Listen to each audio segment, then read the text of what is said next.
A typewritten note lies next to a dead man. A document examiner must read between the lines to lead authorities to the killer. A murderer writes, then destroys the story of his crime. Investigators will do everything to assure the tale ends with a conviction.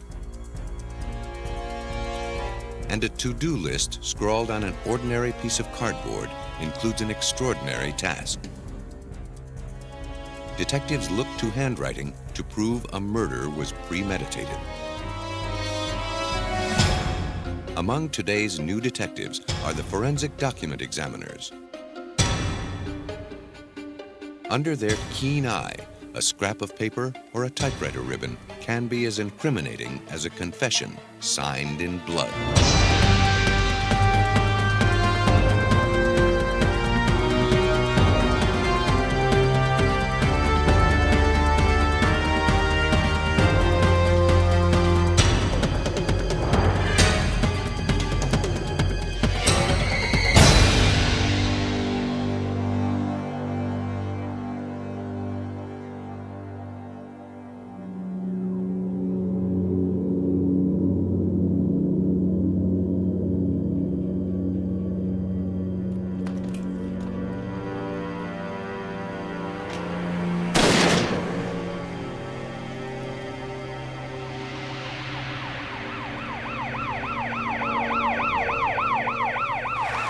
In Minneapolis, Minnesota, February 6, 1995, police officers responded to a 911 call. They arrived at the home of Ted Mills, his wife, Mamie Hernandez Mills, and stepson, Nathan Latu.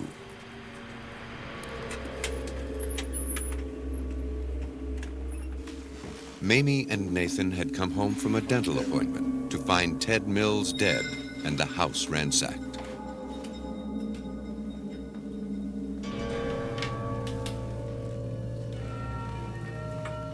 Mills lay with a shotgun wound in his head. The back door of the house showed signs of forced entry. The strewn clothing seemed to indicate a robbery had taken place. 328T dispatcher. Supervisor respond. Then, police found a note. Like somebody's been through this dresser. Typed on a torn sheet of lined yellow notepaper, it read, "This is for our bud that you sent to jail. Rest in peace." It was one clue that would speak volumes, not just in the words on the page, but in its paper and ink. Sergeant David Palmer of the Minneapolis Homicide Unit relied on the expertise of forensic document examiner Karen Runyon to help him read between the lines. Document examiners match writers with their penmanship, typists with their typewriters, counterfeiters with their forgeries.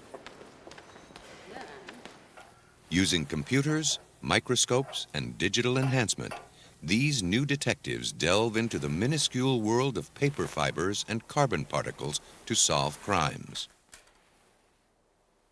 As the document examiner in this case, it was up to Runyon to learn all she could from the slip of paper.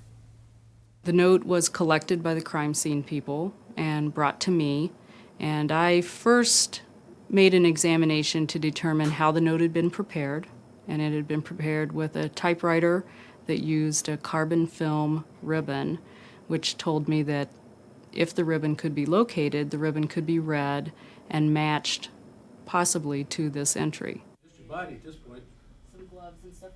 Runyon told officers to look for an electric typewriter with a carbon film ribbon, and if they found one like that, they should collect it as evidence.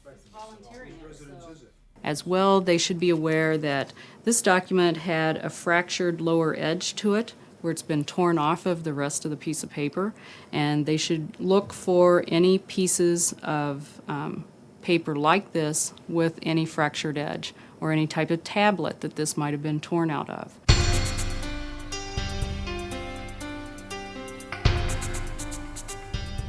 While Runyon focused on the note, The police questioned the victim's wife and stepson. According to Mamie and Nathan, they were at a dental appointment when the murder occurred. They'd phoned home from the dentist's office, but no one answered. Ted should have been home, but they assumed he was sound asleep, since he worked nights and slept days. The note suggested the murder and burglary were a payback for a past burglary at their home that was foiled by the victim.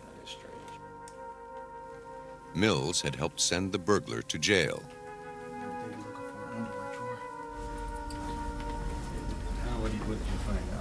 Sergeant Palmer initially believed the story, but the seeds of doubt were already sprouting.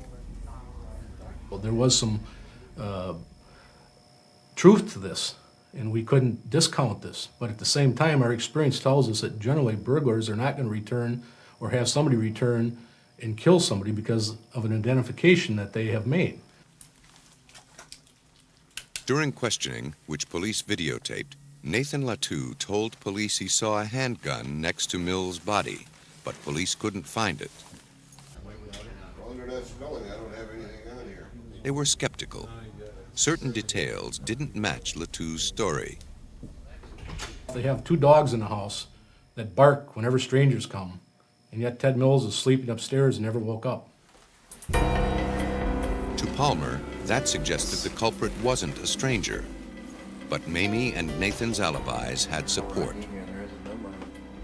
A caller ID unit at the house registered their call from the dentist's office around the time of the murder. Another detail nagged at Palmer. The place seemed ransacked in too orderly a manner, not the way a burglar would generally tear up a room.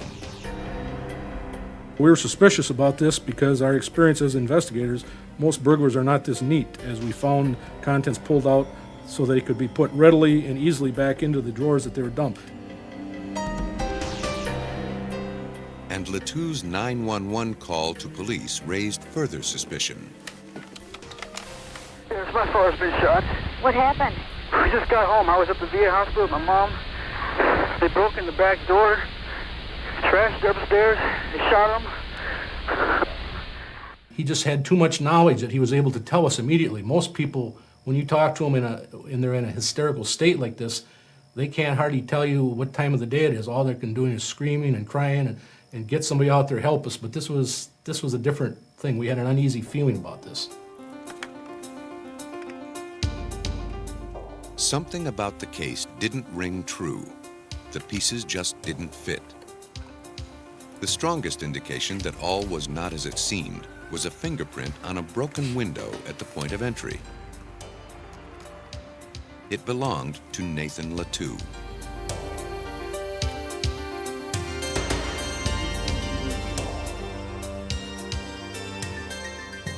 When Nathan Latoux was confronted with the fingerprint evidence, he broke down and admitted his involvement in the murder.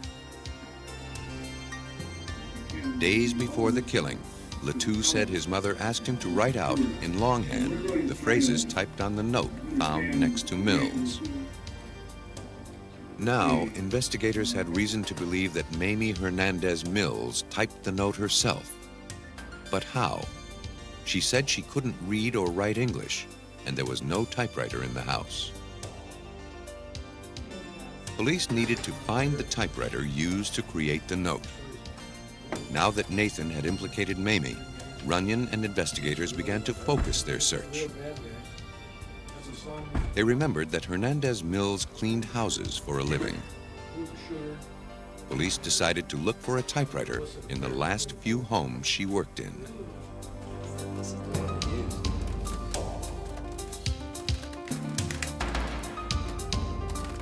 In one of them, police found an electric typewriter with a carbon film ribbon.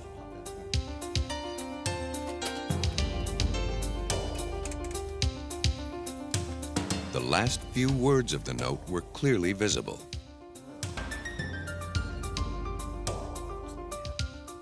They also found several yellow notepads with paper similar to the note. The ribbon was brought to Karen Runyon's lab for analysis. she was relieved to find the film cartridge had been left in the typewriter. If the ribbon had been used up and discarded, the case would have become even more complicated. To confirm the ribbon contained the full text of the note, she carefully pried open the cartridge.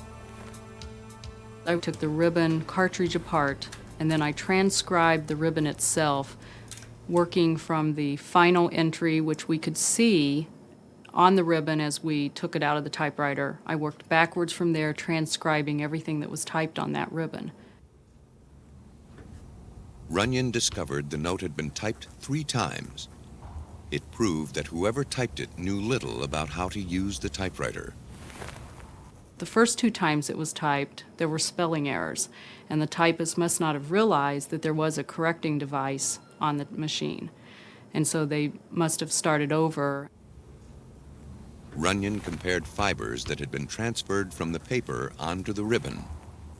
When the carbon is knocked off the ribbon onto the document, paper fibers adhere to that mylar strip that the carbon is on in the ribbon cartridge, and the paper fibers stay on the ribbon itself. By matching the fibers adhering to the ribbon with the fibers on the note, Runyon concluded that the note was indeed typed using this ribbon. You match the fibers almost like a fingerprint. The fibers are in a random pattern, and they've adhered to this ribbon in that same random pattern that they were on the paper itself. With Karen Runyon's help, the sordid story inside the plastic casing began to unravel. Within the typewriter ribbon cassette lay the true story of what happened to Ted Mills. The clues were microscopic, but their significance was great. In this case, I was able to match all the fibers in each of the letters on this note.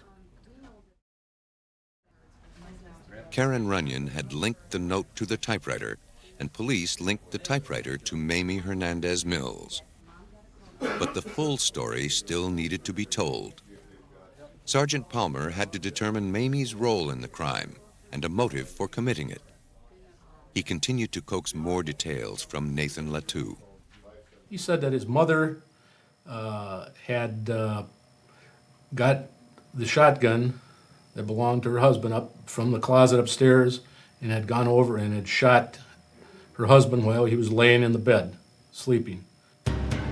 He, in fact, said that he went and got the shotgun that was used in the murder, took it down and concealed it in a room downstairs in the basement that was next to where he slept. Nathan eventually tells myself and my partner, Sergeant Krebs, what we wanted to know, that he and his mother were responsible for the death of Ted Mills.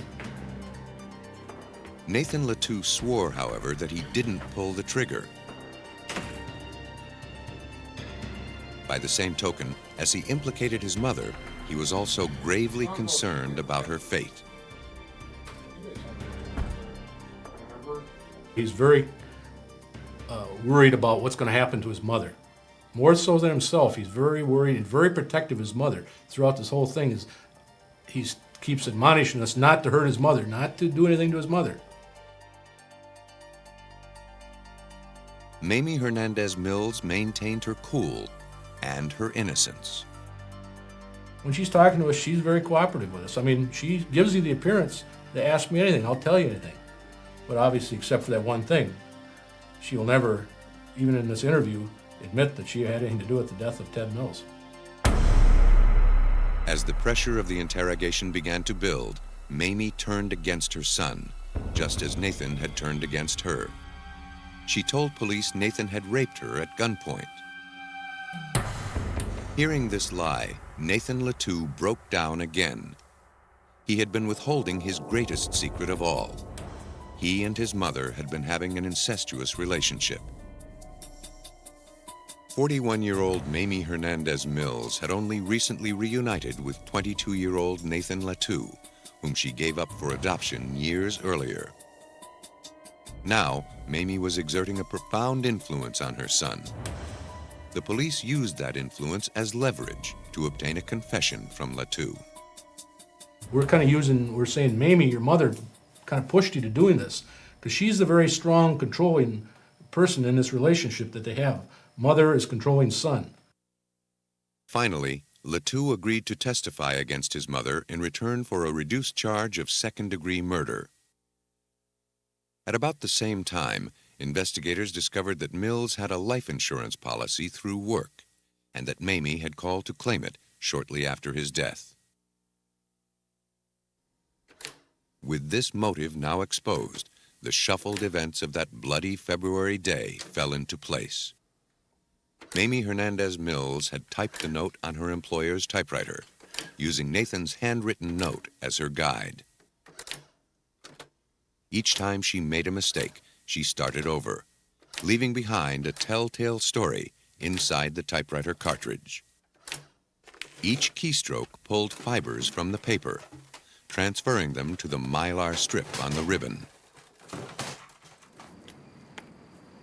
Nathan Latou faked a break-in at their home.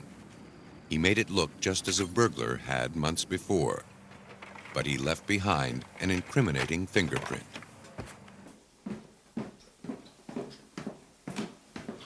As Nathan and Mamie climbed the stairs, they were careful not to wake Ted Mills. Upon entering the bedroom, they wasted no time.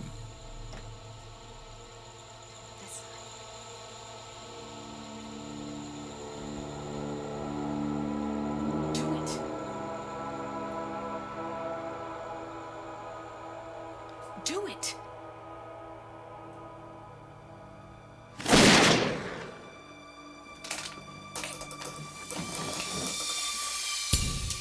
After killing Mills, the two faked the burglary. Mamie left a note meant to steer investigators toward an avenging intruder who never existed. Then, mother and son went to the hospital to keep a dental appointment. Can we use your phone, please? While there, they used a phone to check in at home, knowing their call would be registered by the caller ID unit. This call was the basis for their alibi. When they arrived back home, Nathan placed the 911 call to police. He later told investigators he'd hidden the murder weapon in a pipe and buried it beneath a tree.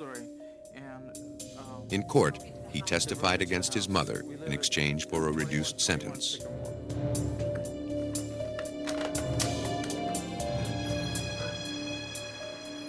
Mamie Hernandez Mills was convicted of first-degree murder on April 20th, 1996. She is serving a life sentence. Nathan Latou pleaded guilty and was sentenced to 24 years. By leaving a note, Mamie Hernandez Mills and Nathan Latou meant to cast blame on a fictional intruder, but they left too much real-world evidence to the contrary. The note was left next to the body, and that the note was part of a scheme to make this look like another type of crime than what it really was. And in that perspective, this was an interesting case, and the fact that we did find the machine with the ribbon. For investigators Palmer and Runyon, a note meant to throw authorities off track led them right to the killer. In Virginia, a murder case was even more ironic. In a scrawled note to himself, a man made his deadly intentions terribly clear. The shooting death of an elderly woman in February 1995 brought police to a home in eastern Virginia. The only thing missing from the scene was $5 taken from the woman's purse. Police knew the crime was committed by 18-year-old Richard Webb, live-in grandson of the victim. According to police, Richard planned to kill his grandparents, steal their money, and take their van. The grandfather escaped when the gun malfunctioned. Unable to find keys to the van, Richard Webb fled on foot and was apprehended a short time later. Webb was guilty, but his guilt was a matter of degree. If police were right and Richard planned the killing with intent to rob, he'd be guilty of first-degree murder. But if he killed on a sudden, violent impulse, he'd probably receive a lesser charge. It was up to the police to determine the killer's intentions. While searching Richard's bedroom, police found an important clue in a torn piece of cardboard. On it was written a to-do list. Among such mundane items as play pool and watch movie was item number 8. It stated simply, kill. After that was get money and leave. The list seemed strong evidence that Webb had planned his crimes. It was turned over to Michael Moore, document examiner at Virginia's Division of Forensic Science in Richmond. In order to prove that Webb wrote the note, he'd need to look for similarities between the handwriting on the note and samples known to have been written by Webb. Handwriting identification is based on the premise that handwriting embodies certain qualities and features which are sufficiently personal to serve as the basis for an identification of the writer. Webb's murderous list, now classified as evidence, was securely sealed and delivered to Michael Moore. Our handwriting is as personal as our fingerprints. As youngsters, most of us were taught to write by imitating a standard system, often referred to as a copybook system. In spite of this standardized technique, we begin to develop our own personal handwriting that stays with us for life. These deviations provide the basis for analysis.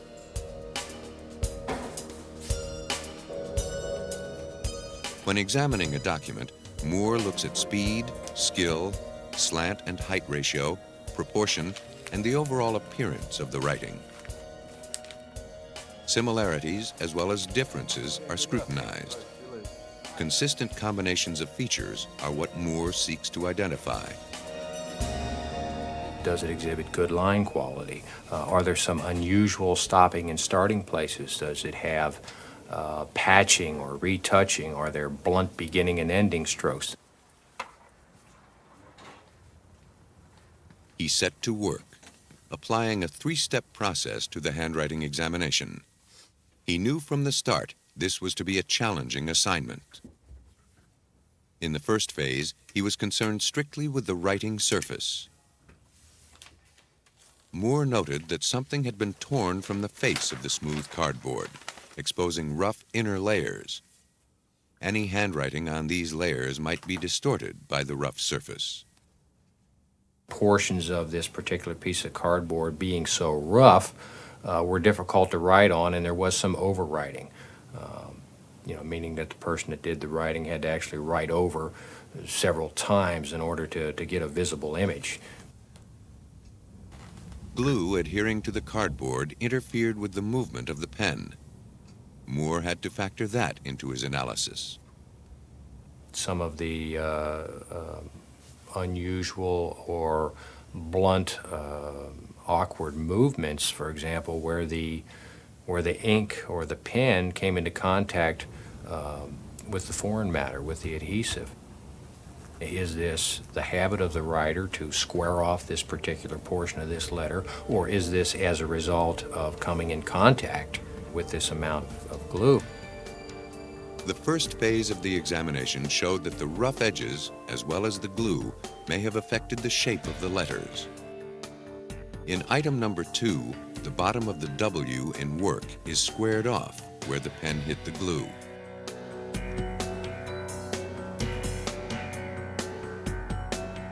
If the writing sample contains letters with closed loops, the document examiner must determine whether they are the habit of the person who wrote the sample, or if they were created by the water-based ink bleeding and closing the loop. These variations in the writing surface can cause the letters to deviate from the author's normal handwriting, making it difficult to analyze.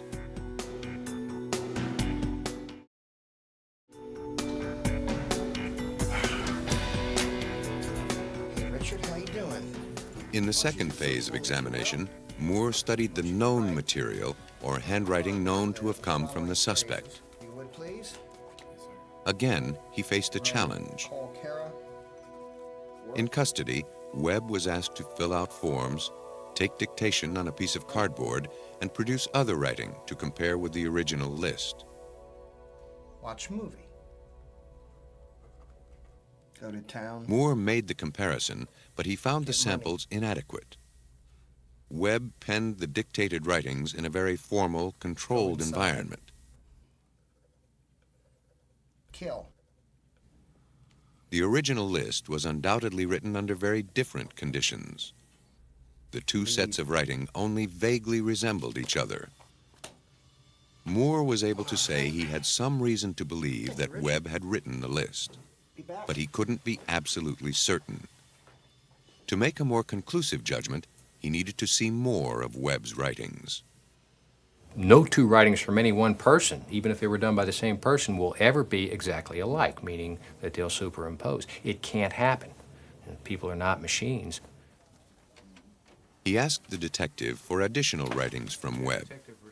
Because factors such as body position and writing surfaces affect handwriting, he requested the samples come from a variety of circumstances. I wanted to talk to you. The type of medium that was written on, one would expect that it was probably not done at a table or at a desk. It could have been standing up, unsupported, and it could have been holding a piece of cardboard in his hand. Just no way to know. The sheriff's deputies gathered an assortment of Webb's writing, including personal letters, cards, and some of his poetry. Webb had written these samples over a period of time, so they showed a wider range of his handwriting styles. Now came Moore's biggest challenge, the final phase of the handwriting examination, where he'd make the critical side-by-side comparison of the list and Webb's previously written material. For presentation in court, he used a black and white enlargement of the list. The features and characteristics used to identify handwriting take many forms. Some are conspicuous, some are subtle. On the cardboard list, Moore noted that the relative size of numerals to capital letters was consistent. The number 1 was taller than the capital C in call. The number 2 was also taller than the capital W in work. Moore found this same habit reflected in the known writings of Richard Webb. The significance of Webb's natural range of variation raised a problem for Moore. He had to account for Webb's tendency to form the letter R slightly differently each time he wrote it. In item number 1, the letter began well to the left of the spine, then continued on to form a rounded upper portion. In item 9, that capital R still began to the left of the spine, but the top portion was flat. Moore recognized the same variations of the letter R on Webb's known writings. They matched exactly the variations found on the cardboard list. The combination of these features led Moore to a single conclusion. He could state with virtual certainty that Richard Webb was the person who wrote the list on the cardboard and had therefore premeditated his crimes.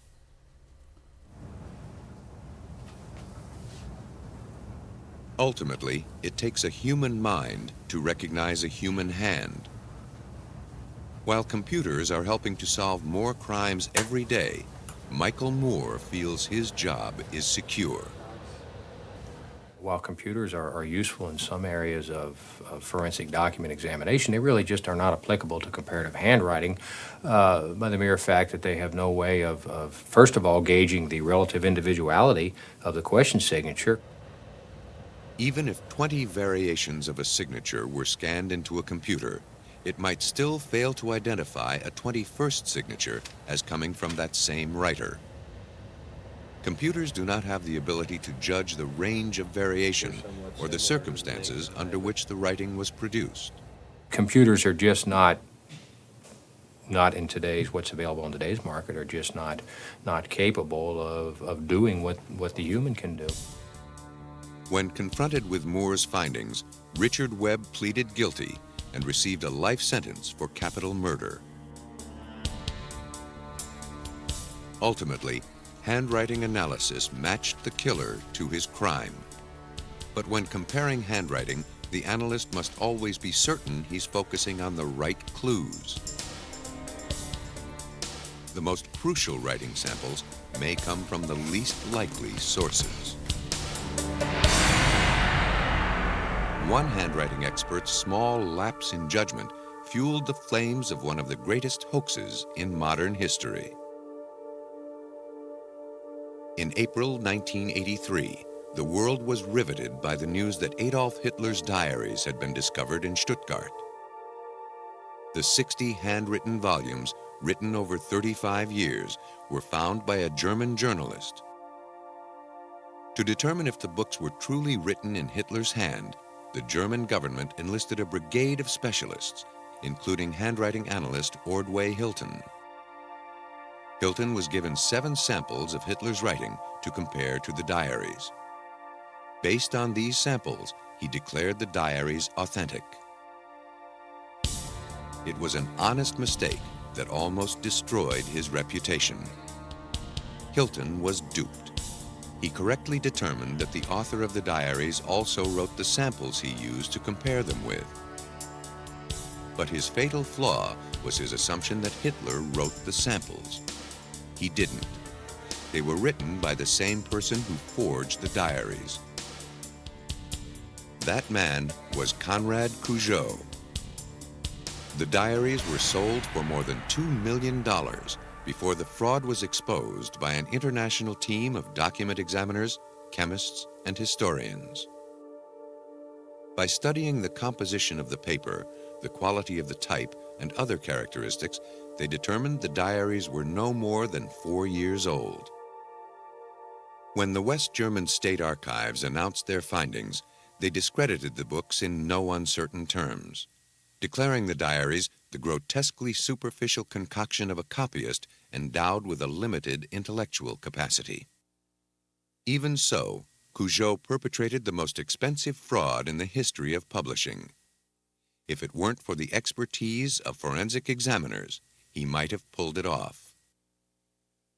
But incriminating documents seem to have a way of ending up in the right hands, especially if the crime is murder. In Smyrna, Tennessee, outside of Nashville, a man made a poignant televised appeal for help in 1994. Ricky Bryan, a 39-year-old welder, had a sporadic 5-year relationship with 72-year-old Charlotte Scott. I did date the woman for a little over 6 years. And she's missing, so we gotta find her. And he just come Scott had been missing for 2 weeks. I wish she'd come back home, wherever she's at. The family was hopeful she would be found. I have to pray that someone comes forward. Scott's daughter Rosalie reported her missing after finding her gone and her apartment door left open. We just would like to know where she is. Police department, anybody home? Police searched Scott's home on October 19th. She was last seen filling a prescription and going to a money machine.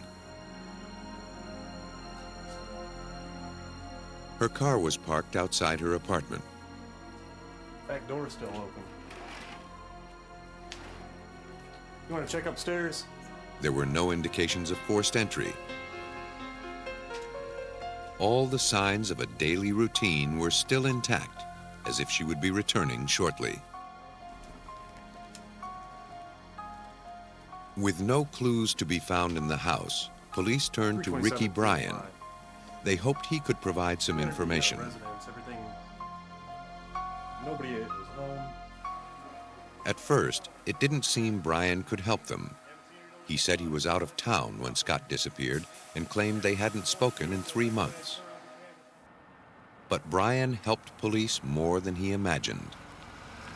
Detectives E.J. Bernard of the Metro Nashville Police and Clayton Thomas of the Smyrna Police found a hole in Brian's story, a hole they hoped to climb through to get to the truth.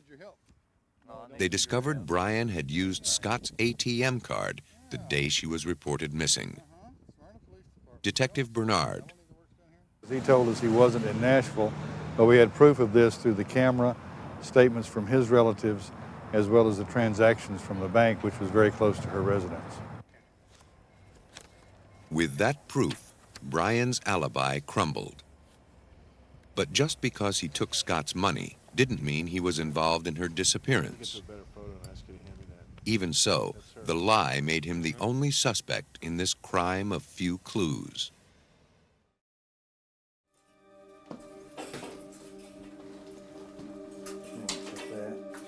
After he failed a polygraph test, police obtained a warrant to search his home.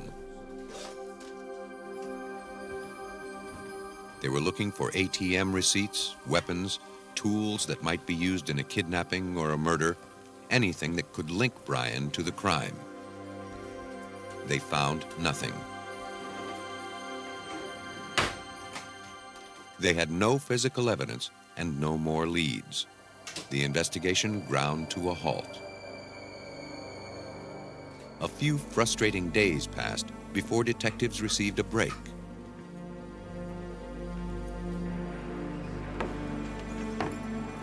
Some of Brian's family members stepped forward. They told police he had divulged an outrageous story.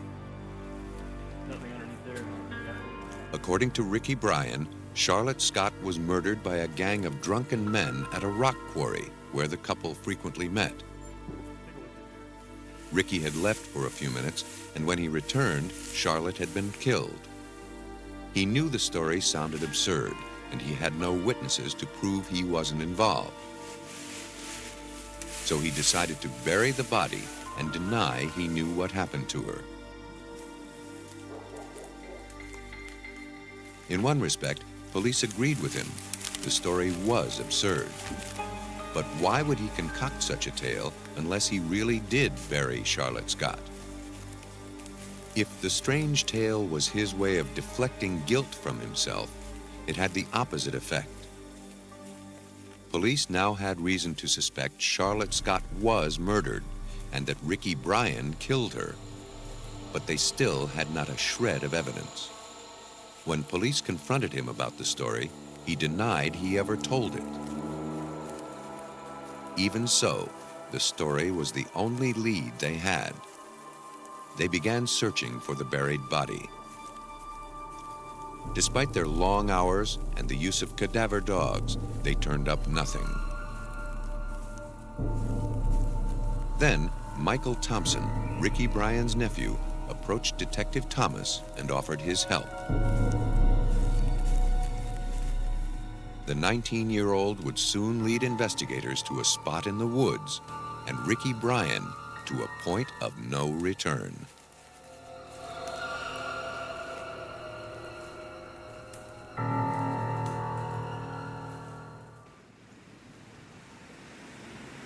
Investigators rely on skill, wit, and luck to find breaks in criminal cases. In the murder investigation of Charlotte Scott, the break stepped forward in the form of Michael Thompson, nephew of Ricky Bryan. Thompson volunteered to speak with Bryan and hopefully learn the whereabouts of the victim's body. Police told Michael Thompson they'd appreciate him sharing any information he might find out. On November 15, 1994, Thompson went to visit his uncle. Bryan was extremely suspicious. He was convinced his house was bugged and that police were watching his every move. After searching his nephew for a listening device, Bryan and Thompson engaged in a stilted dialogue meant to mask the true thrust of the conversation. Bryan needed to recover a shovel and rake he buried in the woods with Scott's body. Here was his confession, but he wasn't about to say it out loud. Instead, he wrote it in a notebook. Each time he wrote a message, he ripped the paper from the notebook and burned it in a wood stove. He was afraid if they were found, the tools would link him to the body. And during the written communication, Brian sketched a detailed map pinpointing where the tools and the body were buried. Then he burned the map, just as he had burned the other notes. That evidence was gone. But not for long.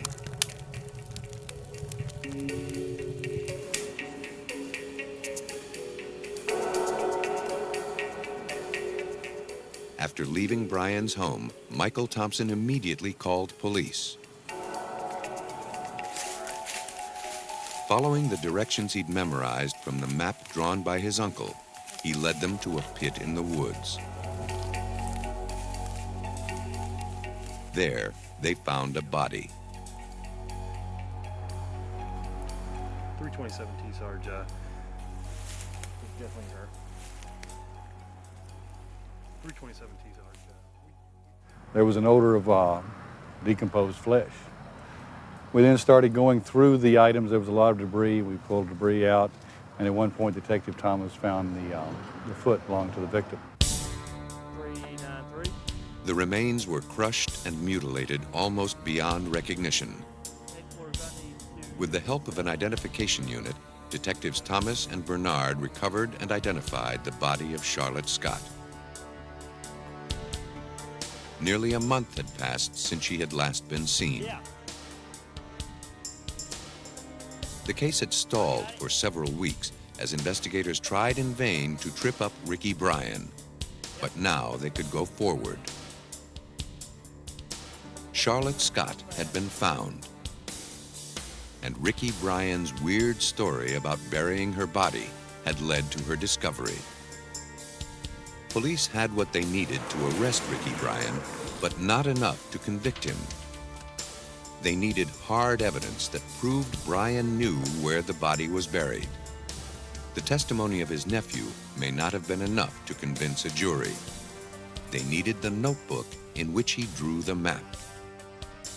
The map itself was unrecoverable, but if the notebook could be found, perhaps the remaining pages would bear its faint impression, proving Bryan had total knowledge of the slaying.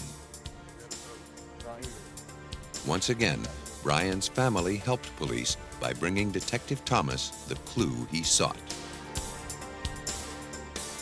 In December, the brother of Ricky Bryan was cleaning up the house that Ricky Bryan resided in and came across a notebook.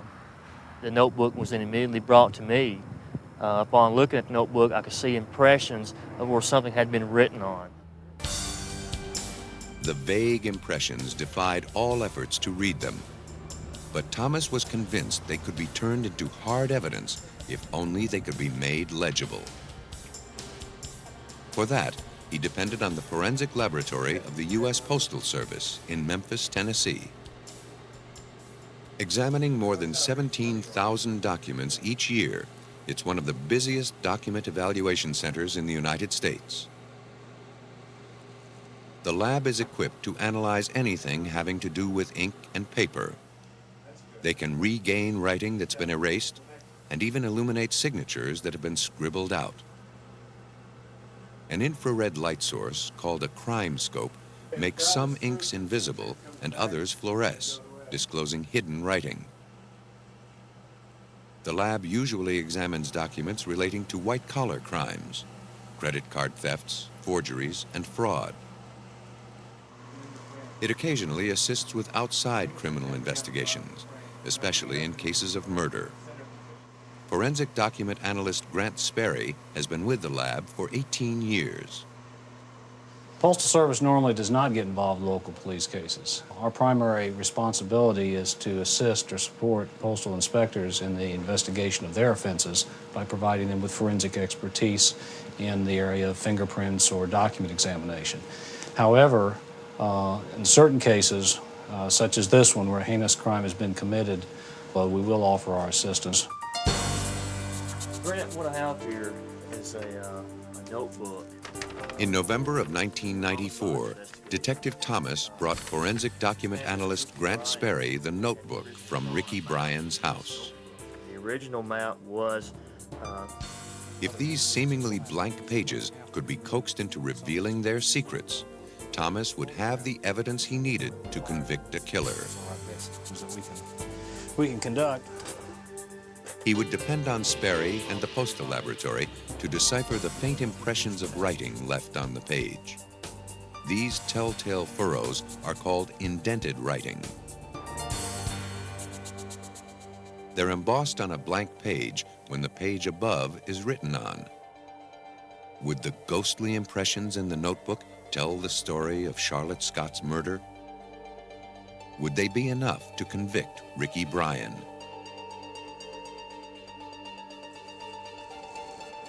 Okay, Patricia, we need to photograph.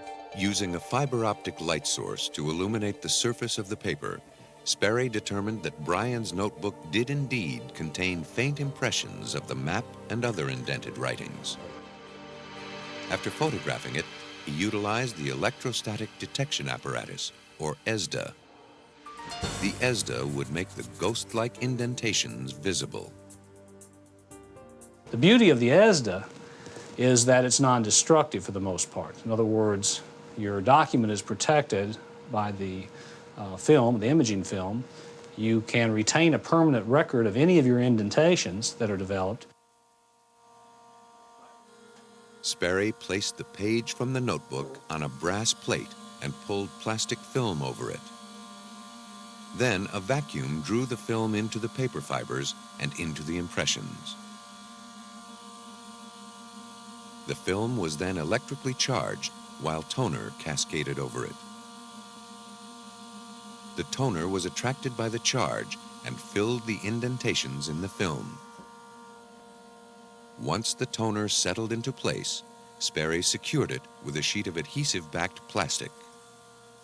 Next step is to take the clear plastic adhesive, which now has an image on it developed with our ESDA, and cut this image down to size, removing the excess plastic.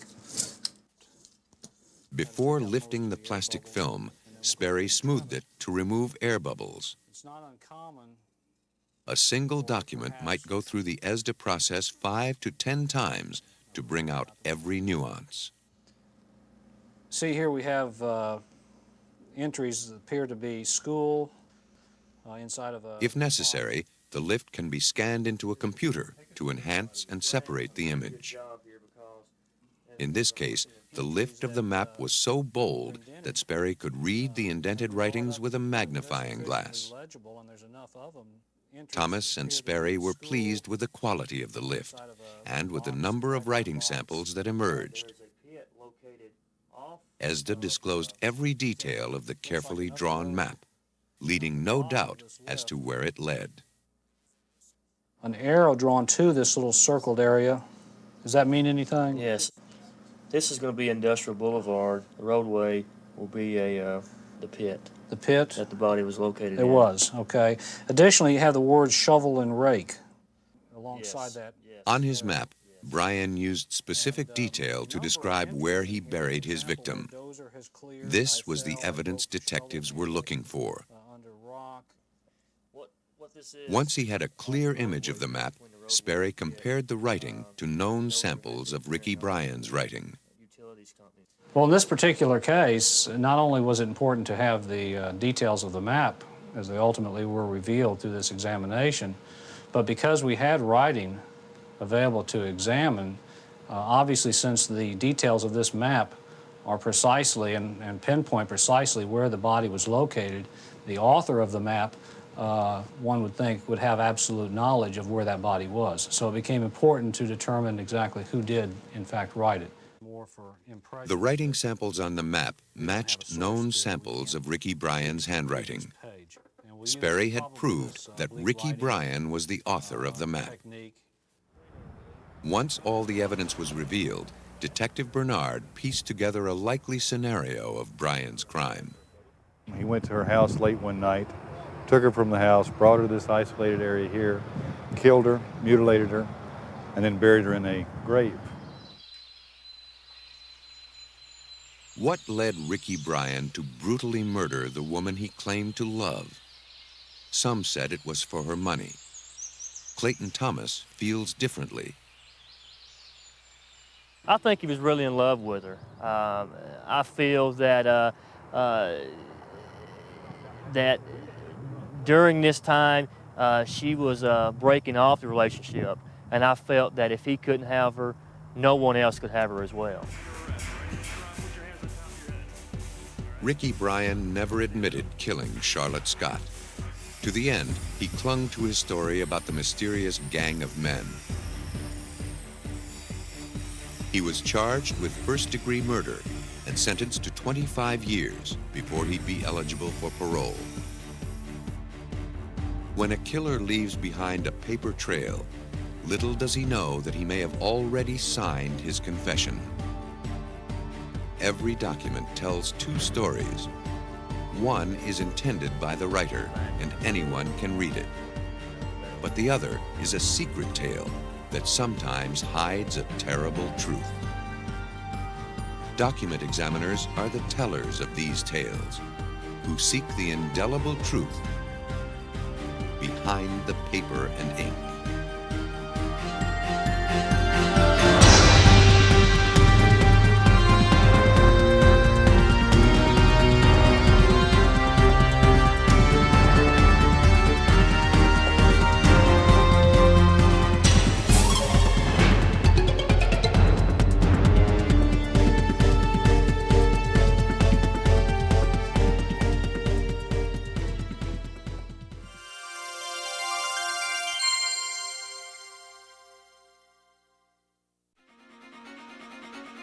On a stormy Halloween night, a passenger plane begins a routine landing. But what happens is far from routine. Investigators must determine what terrible chain of events brought it down nose first, killing everyone aboard. In the fog, a Canadian commuter plane aborts a landing maneuver. Seconds later, it plows full speed into the woods nearby. Was the accident caused by mechanical failure or a fatal lapse of judgment? The answers are preserved in the indestructible black box. Dutifully recording a plane's final maneuvers and the crew's last words, black boxes help investigators make sense of the fields of destruction. After a crash, a black box is often the only surviving witness to terror.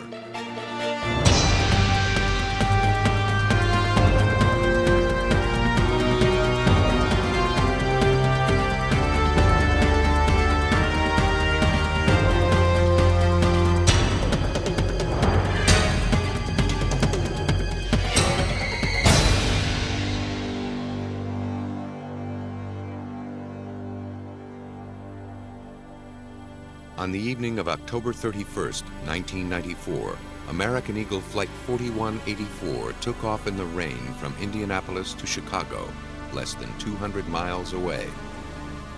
As the twin-engine turboprop approached its destination, air traffic controllers told the crew to expect delays. A fierce storm was backing up traffic outside O'Hare International Airport. The plane was put in a holding pattern over a rural section of northeast Indiana. The pilots noticed some icing and activated equipment to crack it off the wings. They depended on the autopilot to keep the plane steady and to maintain altitude. Attendants tried to reassure passengers that they would make their connections. All the other flights were delayed too. One of the busiest airports in the world was at a total standstill. In an announcement reconstructed from transcripts, the captain tried to reassure the restless passengers.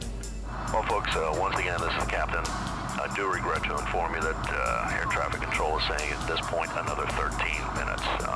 We'll be sure to keep you updated. I do apologize. the plane had been holding for more than 30 minutes. Because of the storm, some passengers had debated whether to board the flight. Now they grew increasingly anxious. Finally, the transcripts indicated that controllers cleared Flight 4184 to begin landing procedures. Eagle Flight 184, descend and maintain 8,000. And down to 8,000, Eagle Flight 184. Eagle Flight 184, should be about 10 minutes until you're cleared in. Thank you. It was the last communication Flight 4184 would have with controllers. As the plane began its descent, something went terribly wrong. Instead of leveling off at 8,000 feet, the plane continued to descend, picking up speed. It plummeted through 7,000 feet, 6,000 feet, 5,000 feet. At 4,000 feet, it vanished from the radar screen. The aircraft plunged into a muddy soybean field in rural Indiana, shattering on impact. Fighting driving rain and freezing temperatures, rescue workers searched through the night for any sign of life from the 72 passengers and crew.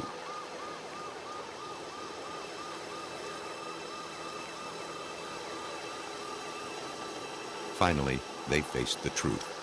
No one survived. When an airplane crashes in the United States, it's up to the National Transportation Safety Board, the NTSB, to determine what went wrong. Greg Feith was the lead investigator in the case of Flight 4184. When I go out to an accident site, I'm playing Dick Tracy. My job is to go out and find all the evidence, all the clues that tell us what happened. The public demands answers and looks to the NTSB to provide them, fast.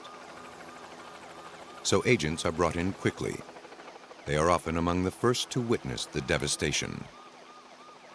It can be very overwhelming. I mean, it's an emotional thing, because when you're walking through all of this wreckage, you're seeing pictures, you're seeing teddy bears, you're seeing clothing of children and things like that. So you can't help but start to become emotionally attached. But as an investigator, in order for me to remain objective, you have to separate your emotion out of that, and you got to block it out so that you can do your job and do it effectively. And that's not always easy for us. As the sun rose the next morning, it revealed the true horror of the accident. Impact craters marred the once peaceful farm, transforming it to a field of death. The narrow country roads of Roselawn, Indiana, bustled with truckloads of rescue equipment and the clamor of news crews. A team of forensic aviation experts from the NTSB arrived. Their job was to create order from the growing chaos, so they could focus on the difficult task of figuring out what happened. Immediately what our investigator and the team will do is actually what we call document the four corners. We want to look for all of the wreckage. We want to make sure that both wings are there, the tail section is there, the engines are there. But the investigation was hampered by health risks. Fuel covered everything. The site was declared a biohazard. Only those in safety gear went in and out. Rescue workers and investigators teamed up to flag evidence and remains. They worked side by side, examining every piece. As soon as possible, parts of bodies were transported to the morgue to begin the difficult identification process. For us, the investigators, we're looking at physical evidence of the airplane, that is, the wreckage itself. For the coroner, who has to go out there and look for the bodies or the victims, they had as tough a time as we did because they didn't have whole people. They had fragments of people. And so for both of us to do our job, we had to work hand in hand, because if I found a piece of wreckage, there may have been critical evidence for the coroner in a piece of a victim. And so we worked hand in hand when we were looking at all of this wreckage so that I could help him collect whatever evidence he needed to identify the people that were on that airplane. As bodies were identified, they were released for burial. Family members found solace in each other and in the chaplains and counselors who volunteered to help. But in the midst of family sorrow, investigators kept working. They scoured the soybean field for answers. To figure out how the plane broke up, they viewed the wreckage from above. They examined the scars in the earth created by the impact and the locations of the scattered pieces of airplane. The patterns can tell them if a piece broke off on impact or if it fell off during flight, causing the accident. What they found in the ruins of Flight 4184 was startling. Typically, when you have an airplane that's either come straight down or made an emergency type landing, you'll find the initial impact point and then wreckage in a V-tail or fan-shaped pattern. With this particular accident site, we had a very high-speed, high angle of attack impact into the ground, so we had a main impact crater, but we found the tail section in a very oddball place in relation to the main impact crater. That led to the team to think, how did that get there? And it was evident that it was an in-flight breakup, so the tail had come off before the airplane hit the ground. Now, investigators had a possible explanation. A structural failure may have caused the tail to break off in flight. But airplane tails don't just break off. Something must have triggered the failure. More evidence needed to be examined. More data gathered. The weather that night provided the first clue. The conditions were ideal for icing. To many, the freezing rain in which the plane was flying could have been a major factor. But it seemed unlikely that icing on the wings could cause the tail to fracture. The only way to determine what really happened would be to look inside the plane's black box. A black box is actually two boxes, and they're not black, they're orange, making them easier to find. One contains a record of the plane's mechanical workings. It's called the flight data recorder. The other is the cockpit voice recorder. Basically a crash-proof tape recorder, it contains an account of everything the pilots say. It also picks up alarms, engine noise, and perhaps the horrifying sound of impact. Within hours, the boxes were whisked away to NTSB headquarters in Washington, D.C. There, technicians prepared them for analysis. Sometimes black boxes provide instant answers. Other times, they only deepen the mystery. As investigators prepared the playback equipment, they also prepared themselves. They'd be the first to hear what the pilots said as they faced death head-on.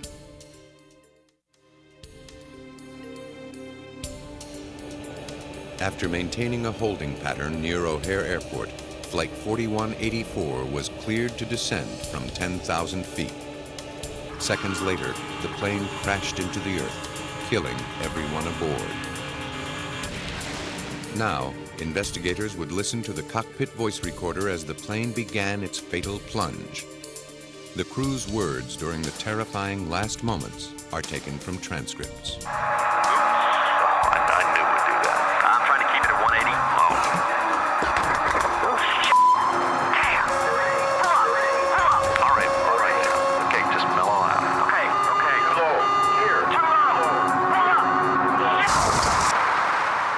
The chilling tape made it clear the pilots were completely broadsided.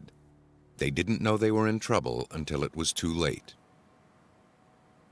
But it raised more questions than it answered. Investigators were no closer to learning what happened.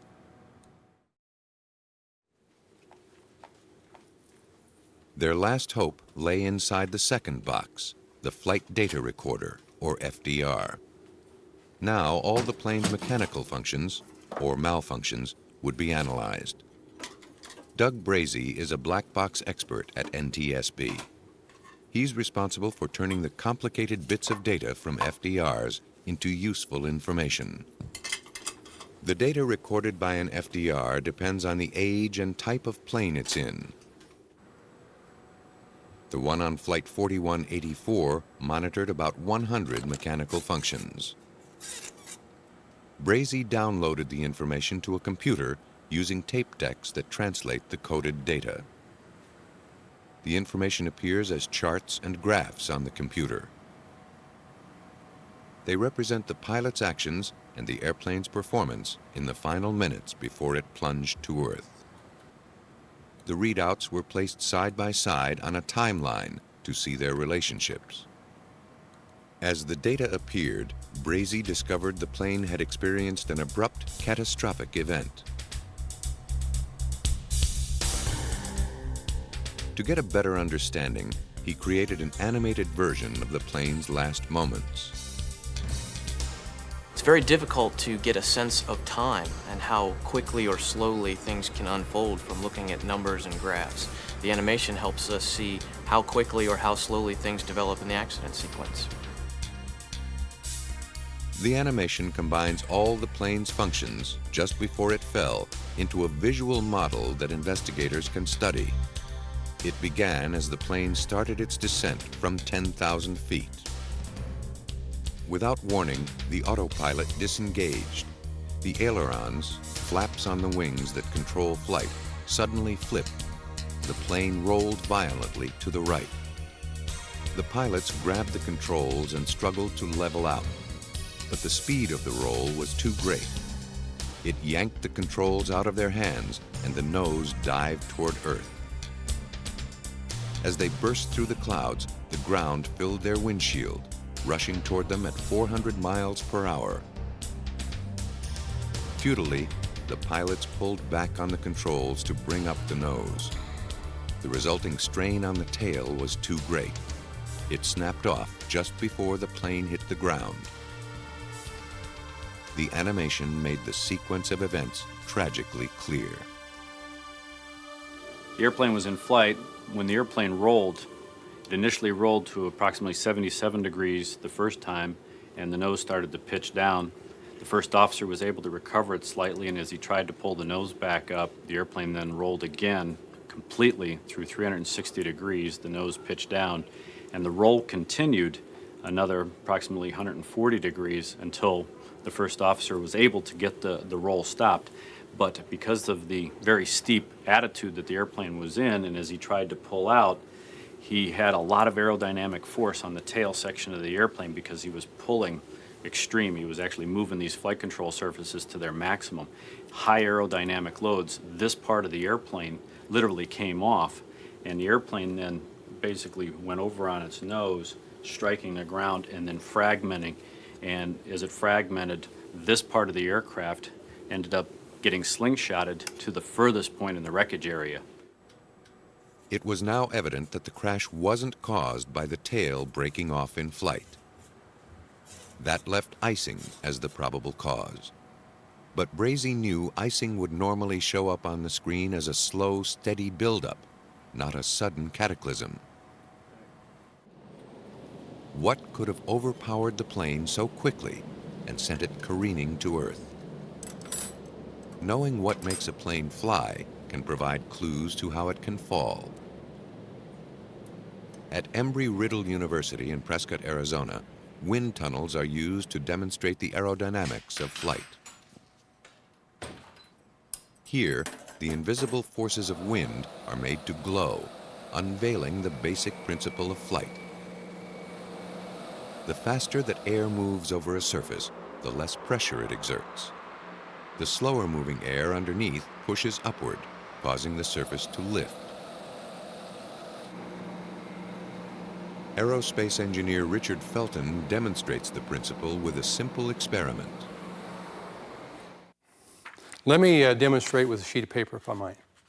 I'm going to blow over the top of this surface of paper, so I'm not going to create anything below. There's no magic here at all, okay?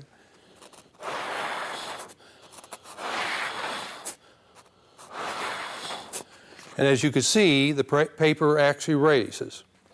Wings are not flat like paper, but they work the same way. The air moves faster across the round top of the wing because it has more surface to cover. But it's critical that the top surface be smooth and that nothing on it disrupts the flow of air. If the airflow is disturbed, the object loses the pressure that lifts it. Any foreign objects on the wings can disrupt the airflow. For instance, ice can build up, then break off, leaving jagged edges. that may produce enough turbulence to bring down a plane. Flight 4184 was an ATR-72 series airplane. Roselawn investigators discovered that these planes had a history of icing problems. But the FDR showed that its de-icing system was working properly, and the readout didn't show normal icing patterns. Then, investigators learned of a weather phenomenon called supercooled drizzle drops, extra large freezing rain. A check with meteorologists told them the conditions that stormy Halloween night were right for this phenomenon to occur. Was weather the fatal factor? To find out, the manufacturer of the ATR took to the skies over the Mojave Desert in California. There, they tried to recreate the exact conditions of the storm. In an experiment called a tanker test, a modified U.S. Air Force jet produced an icing cloud 8 feet wide. An ATR, like the one at Roselawn, flew into the cloud. The freezing rain clouds were infused with yellow dye, so investigators could see the ice forming on the nose and wings. To make sure the tragedy was not repeated, test pilots flew very high for added recovery time and were prepared to eject if necessary. At first, normal freezing rain was released. The small water droplets froze the instant they hit the front of the wings, but the de-icing boots cracked the ice off. Then, a cloud of supercooled drizzle drops was released. When the drops hit the wings, they didn't freeze instantly. Instead, they spread across the wing, freezing behind and out of reach of the de-icing boots. At last, the final piece of the puzzle was put in place. Typically, when the wing has no contamination on it, these bands, or relative wind, are smooth flowing over the top and the bottom of the airfoil. But with the Roselawn accident, when we had the ridge of ice, which is represented by this triangle, we have now disrupted that airflow. As the airflow then reattached or came back across the very top of the wing, it got very turbulent as it came off the trailing edge, which is represented by this area right here. That turbulence was right over the top of the ailerons. And when the turbulence created a very low pressure system, this aileron started to move from like a neutral position up to its maximum deflection of 14 degrees in a quarter of a second. Now, investigators concluded what happened that night and why.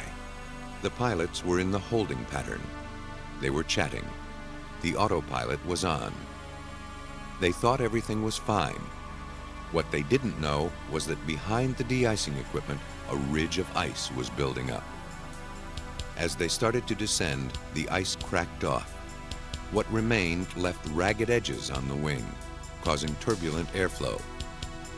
The turbulence created a powerful low-pressure system that acted like a vacuum. It literally sucked the ailerons up, forcing the plane into a roll. Attempts to right the plane only snapped the tail. The plane then dove into the earth. Afterward, all was silent except for the driving rain. And then, sirens.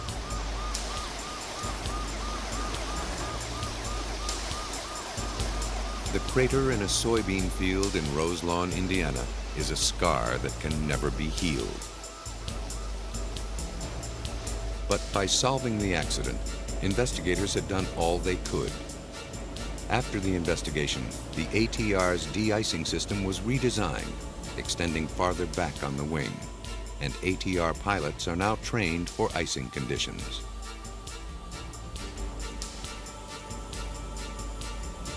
The work of the NTSB and others on the Roselawn case helped to reduce the chances of a similar accident happening again. Every airplane crash is the result of a fatal mixture of conditions. The ingredients come from the plane, the weather, and the pilot himself. In Canada, investigators tried to reconstruct a commuter plane's recipe for disaster. The mountains of British Columbia are among the most breathtaking in North America. But for pilots flying through them, they can be treacherous. In 1989, 2 young pilots at Skylink Airlines were flying 5 commuters in a 19-seat turboprop from Vancouver to Terrace, just over 400 miles away. They'd made the trip dozens of times, and they were familiar with the dense morning fog that often drifts through this part of Western Canada. The morning of September 26th was the start of just another day. Shortly before Flight 70 made its final approach to the runway, a 300-foot fog bank engulfed the airport, bringing visibility to 0. The pilot expected to see the runway lights pierce the fog at any moment. Instead, he saw only gloom. As the plane swooped down for the landing, he had second thoughts and safely aborted the maneuver. But as he pulled away, treetops suddenly loomed large through the dense haze.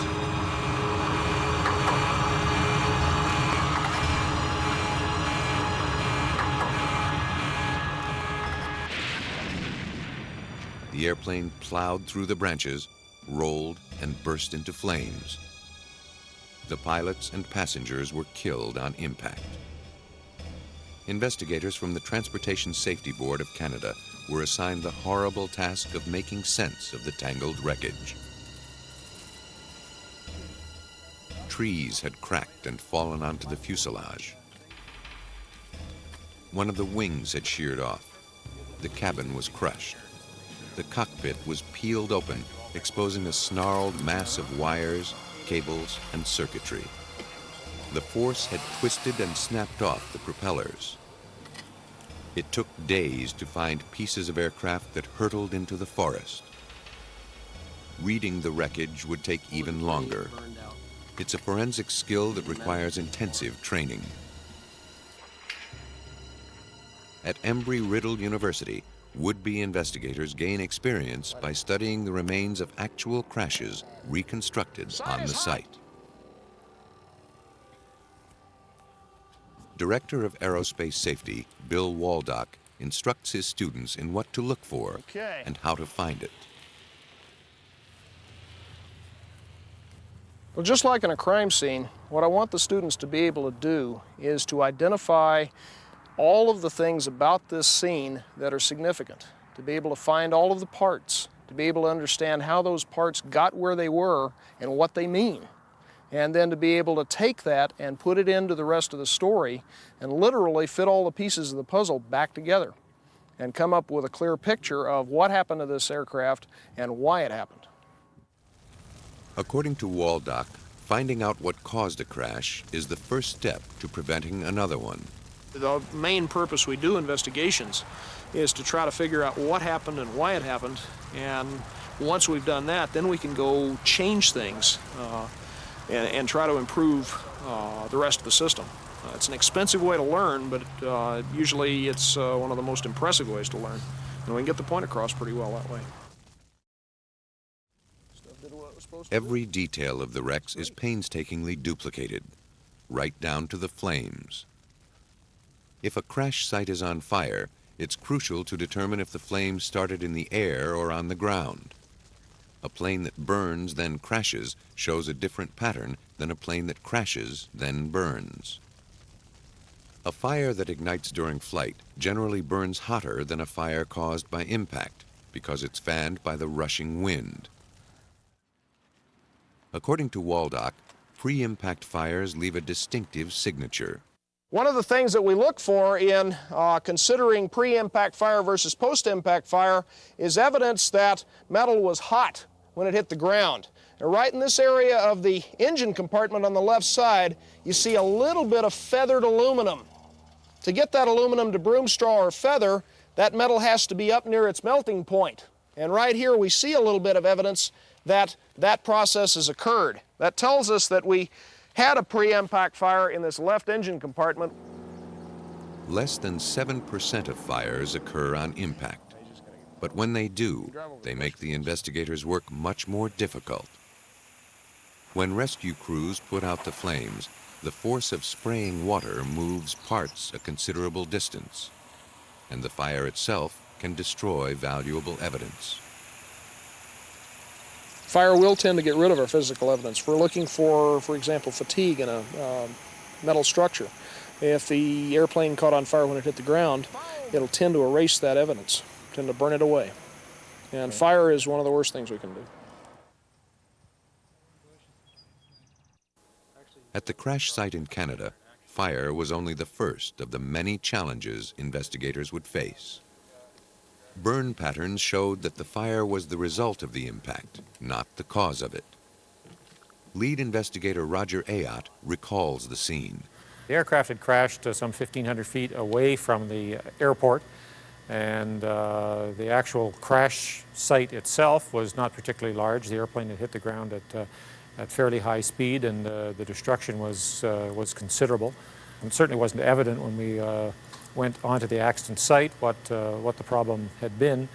When we did start examining the wreckage, we realized that the aircraft, in fact, had impacted the ground inverted because the engine positions were switched on the ground. Ayotte and his team reasoned the fog may have played a role, but only a minor one. The pilots were too experienced, the collision too fast and furious, the devastation too complete. In the charred rubble, investigators located the flight's black boxes, still bolted to the tail. Their bright orange exteriors were camouflaged with soot. Perhaps the boxes would reveal what happened. They were flown to Transportation Safety Board headquarters in Ottawa for analysis.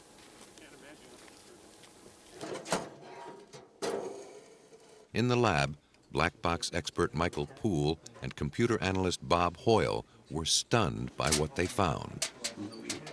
The flight data recorder should have been an electronic device that captured most of the plane's mechanical functions on magnetic tape or microchip. Instead, it was an unauthorized and antiquated model, invented in 1951. Its use had been prohibited in many countries. Rather than electronic circuitry, the box used a stylus to etch information onto a moving roll of foil. Okay, the flight data recorder on this aircraft was an old design. It was a foil type recorder, which is a metal foil, which 5 parameters are inscribed on the foil.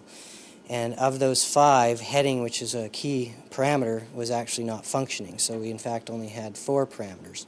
And in contrast with today's modern aircraft, which have 500, 600 parameters per second, obviously there's a very big difference here. So we had a very limited flight data recorder.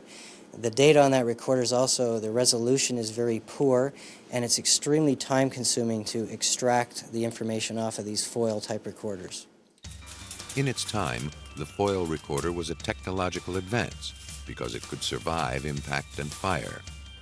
Now, its primitive workings threatened to cripple the investigation. To eke out some meaning from the foil scratchings, Hoyle scanned them into a computer.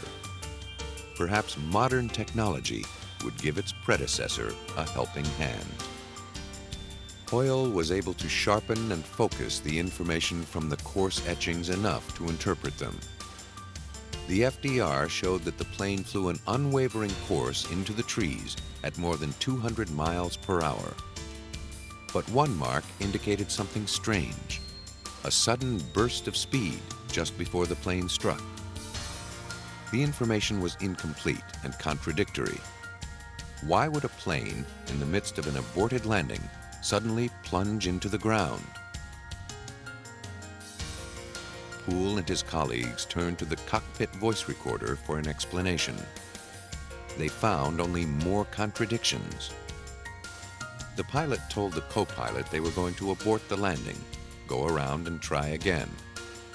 On the tape, in the background, the engines roared to full power. That was consistent with a climb. But it wasn't consistent with the disturbing final exchange between the pilot and co-pilot. Transcripts indicate the co-pilot began to warn that the plane was losing altitude. Descending. Okay. Descending. Well, when we first listened to the voice recorder, it was quite perplexing because the crew had initiated a missed approach. They were starting to do a go-around. We could hear engine power coming up. They were asking for gear up. They were asking for flaps up. They were starting to climb out, and for some reason the airplane transitioned from a climb out to a descent and crashed very quickly. So this was quite puzzling, and that was really where we started to focus. Why was this airplane, which should have been able to fly out, shouldn't have been a big problem, transitioning from an ascent to a descent and hitting the ground? The black boxes yielded only vague clues. They held none of the hard data Poole had come to expect from them. He relayed the bad news to fellow investigators. The gaps left by the primitive data recorder would have to be filled in manually. A team of nearly a dozen forensic aviation specialists would have to engage in hardcore, old-fashioned detective work. Fortunately, they had an arsenal of sophisticated tools to help them. The first step was to determine if the damaged engine was the cause of the crash or the result of it. For that, investigators depended on engineering services specialist John Garstang. As part of the crash site investigation, we saw that the right engine was extensively damaged and disintegrated. In order to understand this damage, whether it occurred in flight or it occurred in the ground as a result of ground impact, we had to know how the aircraft broke up. That's where we used tree information together with the attitude that it hit the ground to determine the breakup sequence. Garstang specializes in coaxing clues from places investigators can't go, like the tops of the trees. He mounted a stereoscopic camera on a helicopter and shot 3D photos of the damaged trees.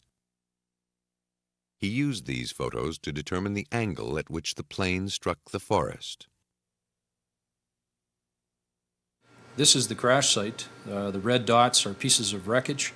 The aircraft initially descended through the forest, starting here. All the black dots are trees that have been damaged, most of which had been cut by the aircraft. He then created a model showing the path of the plane as it plowed through the trees. It showed the plane was level as it clipped the treetops. Both engines must have been in place, keeping the plane balanced. The roll didn't occur until after it hit the trees.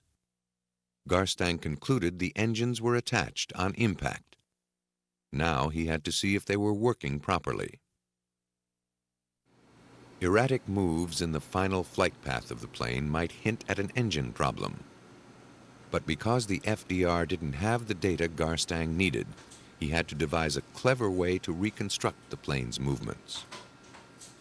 He made a map showing the locations of witnesses when they heard the plane. We used the location of witnesses on the ground, and through triangulating from where they are to where they either saw the aircraft or heard it, we were able to determine that the general flight path was in an arc like this that approached towards the airport in this direction, and then ultimately the plane crashed over here. Witnesses determined the flight showed no sign of trouble, and they provided Garstang with other useful information. Initially, we heard that the witnesses heard noises or sounds like a wowing change in pitch that made us wonder whether there was possibly an engine problem or a propeller problem. And at the crash site, we were missing pieces, and there's an extensive damage done to the right engine that initially led us to try and focus in that area to see if that was an area of concern.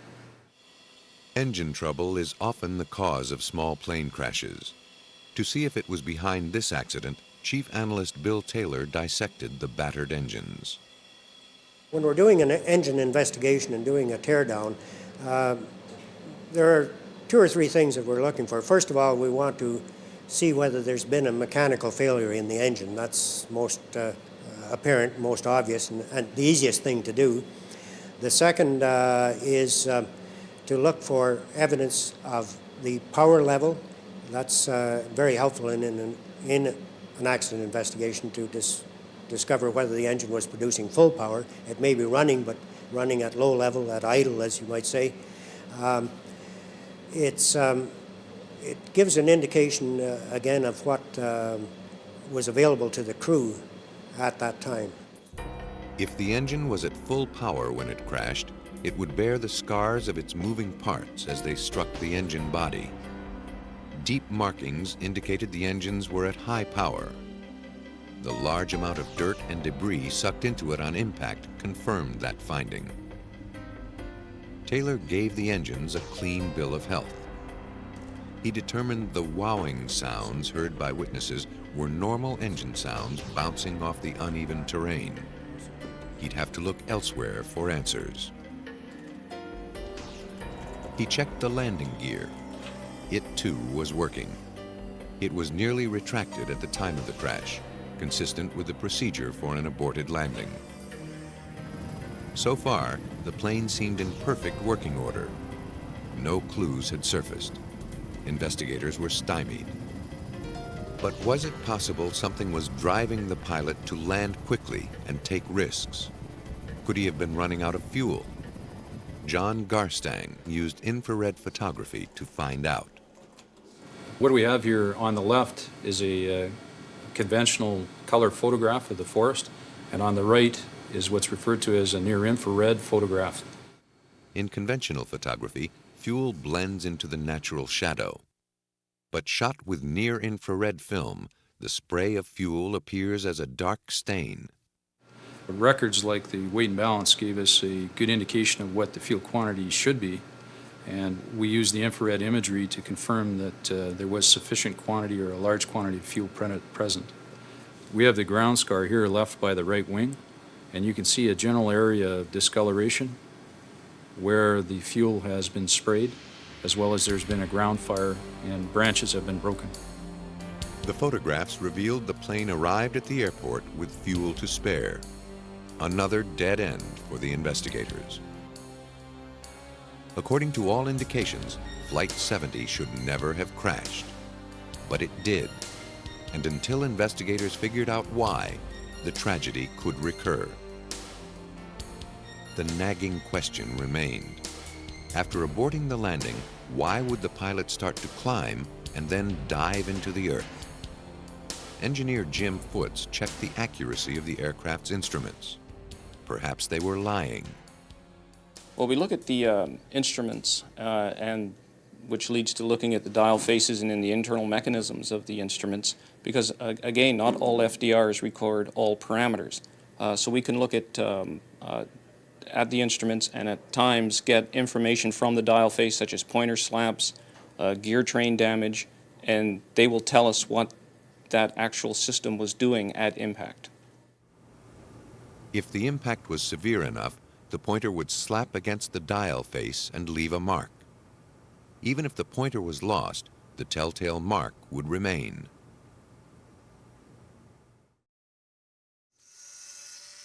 Most of the instruments were destroyed beyond recognition. Only the altimeter survived, and it showed the plane's altitude setting was right where it should have been. The pilot should have known how close to the ground he was.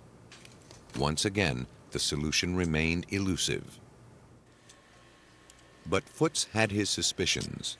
If the plane was going down, a warning system should have alerted the pilot, unless the warning system itself was faulty. He directed his attention to the warning lights. Light bulb filaments can tell a great deal about conditions at the moment a plane crashes. Well, we do light bulb analysis, even if the aircraft does have an FDR or CVR. If the FDR gives us an indication that there was a problem, a warning, then we can look at the light bulbs and actually say, yeah, this light was on, and that the pilot did have a warning or a caution light. A bulb that's lit when it's broken reacts very differently than a bulb that's off. It's easy for the trained eye to spot the difference. What we're looking at here is the filaments. And what we look for with the filaments is deformation, as you see here, total uncoiling of the filament, which is indicative of a hot or illuminated filament when impacted, as opposed to a lamp that was off or cold at impact where we have just a straight brittle fracture. Foots found that none of the 37 surviving warning bulbs from Flight 70 had been on. But that didn't necessarily mean all was well with the craft. Still searching for clues, investigators focused again on the position of the aircraft. While attempting to abort the landing, perhaps the plane's nose tilted too high. At a steep angle, air can't glide easily over the wings. The plane stalls and drops from the sky. In order to figure out if Flight 70 stalled, investigators would have to climb into the pilot's seat.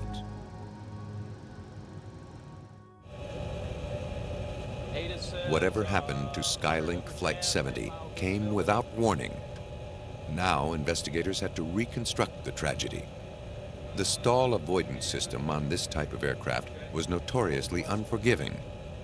It provided very little notice to the pilot before a stall. At low altitude, the difference between stall and crash, and life and death, is mere seconds. To see if the plane's pitch, or angle in the air, would cause a stall, investigators needed to reconstruct its final moments. For that, they needed a flight simulator. They fed in all the data they collected, along with pilot commands from the voice recorder. The simulator would combine these disconnected clues into a close estimate of the plane's position. We knew what the altitude and airspeed of the aircraft was at the start of the missed approach. We also knew when they added the power, when they retracted the landing gear, and when they retracted the flaps.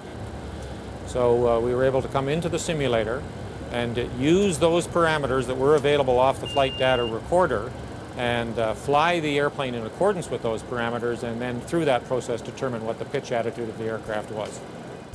If the pitch was too steep, the plane would have stalled, then crashed. But that wasn't what happened. The simulator showed the plane's pitch was fine. Stalling and a faulty stall avoidance system were ruled out. After a tireless examination of the plane from nose to tail, investigators could finally rule out mechanical failure. They had only one more place to find answers, with the man in the cockpit. To determine if human error was at fault, Roger Ayotte needed to get inside the pilot's head. Once we had eliminated the possibility of mechanical malfunction of the aircraft, and that was probably a couple of months into the investigation, then we were able to focus all of our efforts on the operational and human performance sides of the accident. While one type of investigator searches for physical clues, another looks for psychological ones. Black box expert Mike Poole created a voice print, turning emotion into a picture. And human performance investigators Ron Coleman and Beth McCullough were brought in to study it. To explore what was going on in the minds of the pilots, they scrutinized their final words. Descending. Okay. Descending. So his first response. First one's casual. Is, okay, no big deal, but the second one's got a lot of anxiety in it. When the co-pilot alerted the pilot they were descending, the pilot answered calmly with a simple okay. McCullough felt there was far more going on than the first playback led them to believe. But if you've got someone next to you who's obviously expressing concern and in a rather agitated voice, then you begin to wonder, and that might be your first question, is this captain being really calm about the situation, has it fully under control, or is he unaware of the gravity of the situation? Descending. Okay. Descending. First thing that we picked up was the anxiety in the co-pilot's voice when he uttered the second descending. After that, we went back, listened to the entire tape many, many times to try and determine the various operational issues that might have emerged or did emerge, and also some of the human performance issues that were clear just from listening to the voices and the pauses and the hesitation. From the voice recording, Coleman and McCullough surmised that the pilot sounded unconcerned, oblivious to the fact that he was speeding towards certain death. They ruled out suicide. Psychological profiles were normal. The investigation team suspected the pilot was literally lost in the clouds. He didn't know which way was up. And he wasn't trusting his instruments or his co-pilot to set him straight. Did pilot error cause the crash? The team was close to figuring it out. But before they could, more testing was necessary. Was the pilot of Flight 70 truly disoriented in the fog? To illustrate what he might have experienced, Mike Poole collated the data and produced an animated version of the fatal flight. Next to it, he created an illusion plane. It was based on what the human performance experts believe the pilot may have perceived. Columnist approach, he asks for the gear to come up. The gear is selected up. He calls for the flaps to come up. And the first officer has responded with flaps coming up to half. Shrouded by fog, unable to see the runway, the pilot searches for visual clues outside his window. In his efforts to get his bearings, he fails to notice his gauges or to heed his co-pilot's concern. What we know, and from our operational investigators, suspect that he is maybe adjusting the throttles in the cockpit. He's maybe unfamiliar with his flight director. He's in fog. He's perhaps a little bit lost in respect to where exactly is the runway. Is it to my right? Is it to my left? So all these factors can be distracting him from that task of watching those instruments. The animation showed that the pilot did indeed confuse up with down. The condition is called somatographic illusion. It occurs when pilots are deprived of visual cues. Instead, they rely on gut instinct. Basically, the human body cannot distinguish the difference between a force through your stomach pushing against the back of your chair due to thrust, due to being accelerated down a runway, for example, or the same force due to pitching you up and feeling the effects of gravity pushing you back in the chair. Though the pilot may have been operating under an illusion, the consequences of his actions were dreadfully real. Investigators went back to the simulator to experience for themselves Flight 70's fatal illusion. A simulator is an excellent place to perform a test for illusions because it's a machine that's been built to trick the eye and mind.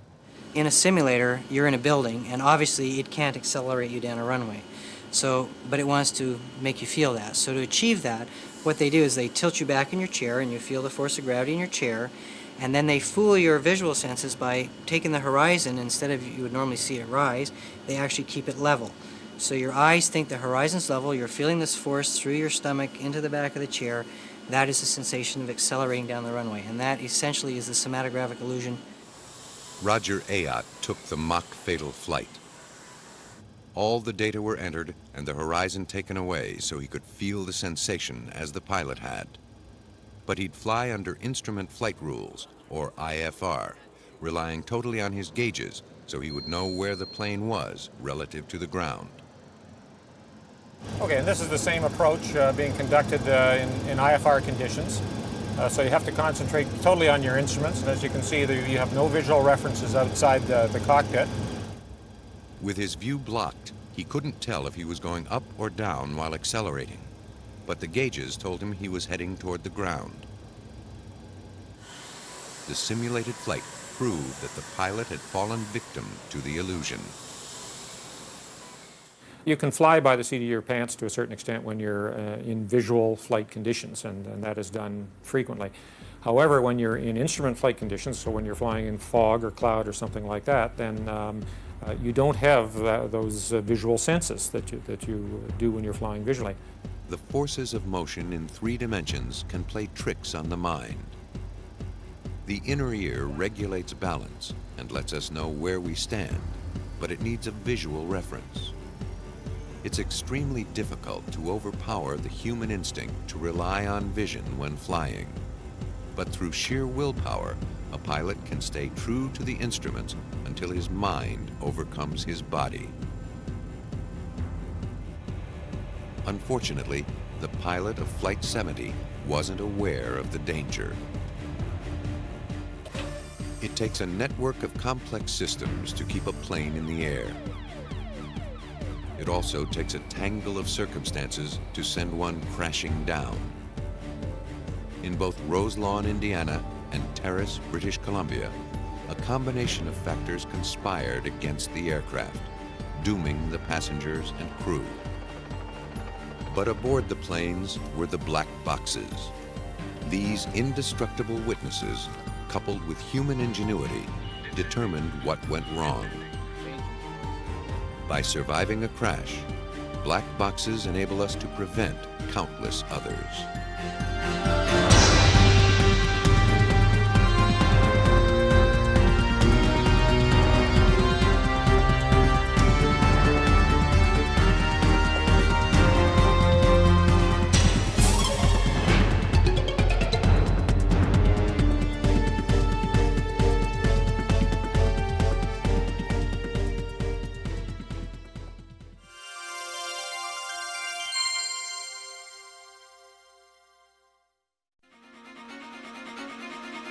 An elderly man is shot dead in front of his family at a July 4th celebration.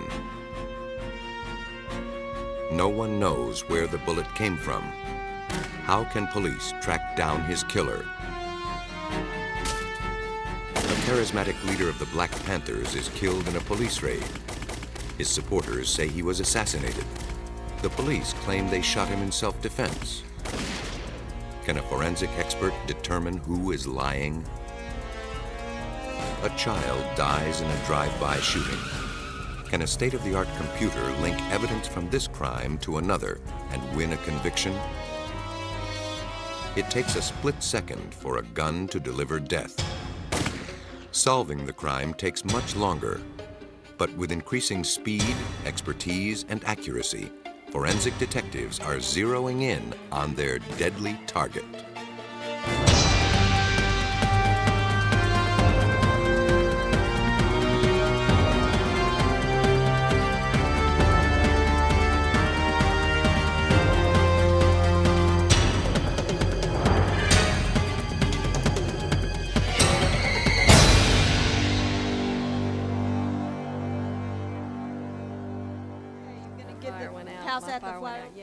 In Bloomingdale, Illinois, a small town 40 miles northwest of Chicago, July 4th, 1989 began like any other Independence Day. Like people all across America, families and friends gathered to celebrate the country's birthday by relaxing and holding the traditional backyard barbecue. Kids amused themselves with sparklers, while eagerly waiting for the sun to set and the town fireworks display to begin. On the picnic grounds, a carnival provided an endless array of diversions, something for everyone to enjoy. But for one Bloomingdale family, the celebration ended in tragedy. In a field near the picnic grounds, the family joined a crowd gathered to await the fireworks. The grandfather passed time playing with his grandchildren. Then, without warning, he tumbled out of his chair. His wife thought he had a heart attack. What's the matter? Is everything okay? Two off-duty detectives happened to be picnicking with their own families nearby. They rushed to offer assistance. When they turned over the man's body, they found a bloody wound beneath his ribs, a bullet hole. This 64-year-old grandfather had been shot dead. Shock was followed almost immediately by mystification.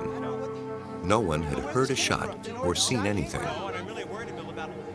A search of the field came up empty. No gun, not even a spent cartridge could be found. The killing was the most baffling case the Bloomingdale police had ever encountered. Who had shot the man and why?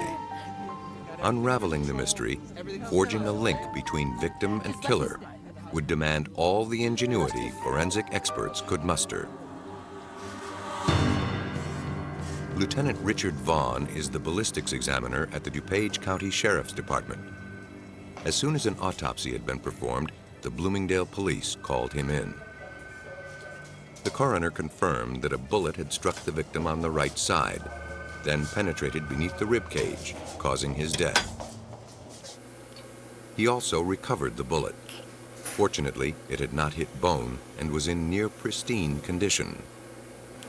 Vaughn's initial task was to try to establish what kind of gun had fired it, so he and detectives could begin to look for the gun and, ultimately, its owner. Under his scrutiny, the bullet's size and weight and any physical marks could provide vital information. The evidence bullet in this case, the first question would be, what caliber is it? Caliber is determined by the weight of the bullet and by the diameter of the bullet. Vaughn started by weighing the bullet on a digital balance. Then he measured it with an instrument called a micrometer. When the process was completed, he determined the bullet was a .44 caliber. It had come from one of the most powerful handguns on the market, a .44 Magnum revolver. Several companies manufacture such weapons. Vaughn had to determine the make and model of the one that shot the fatal bullet. He placed the bullet under a microscope and examined its rifling characteristics. All guns leave a series of spiral grooves on a bullet as it speeds down the barrel.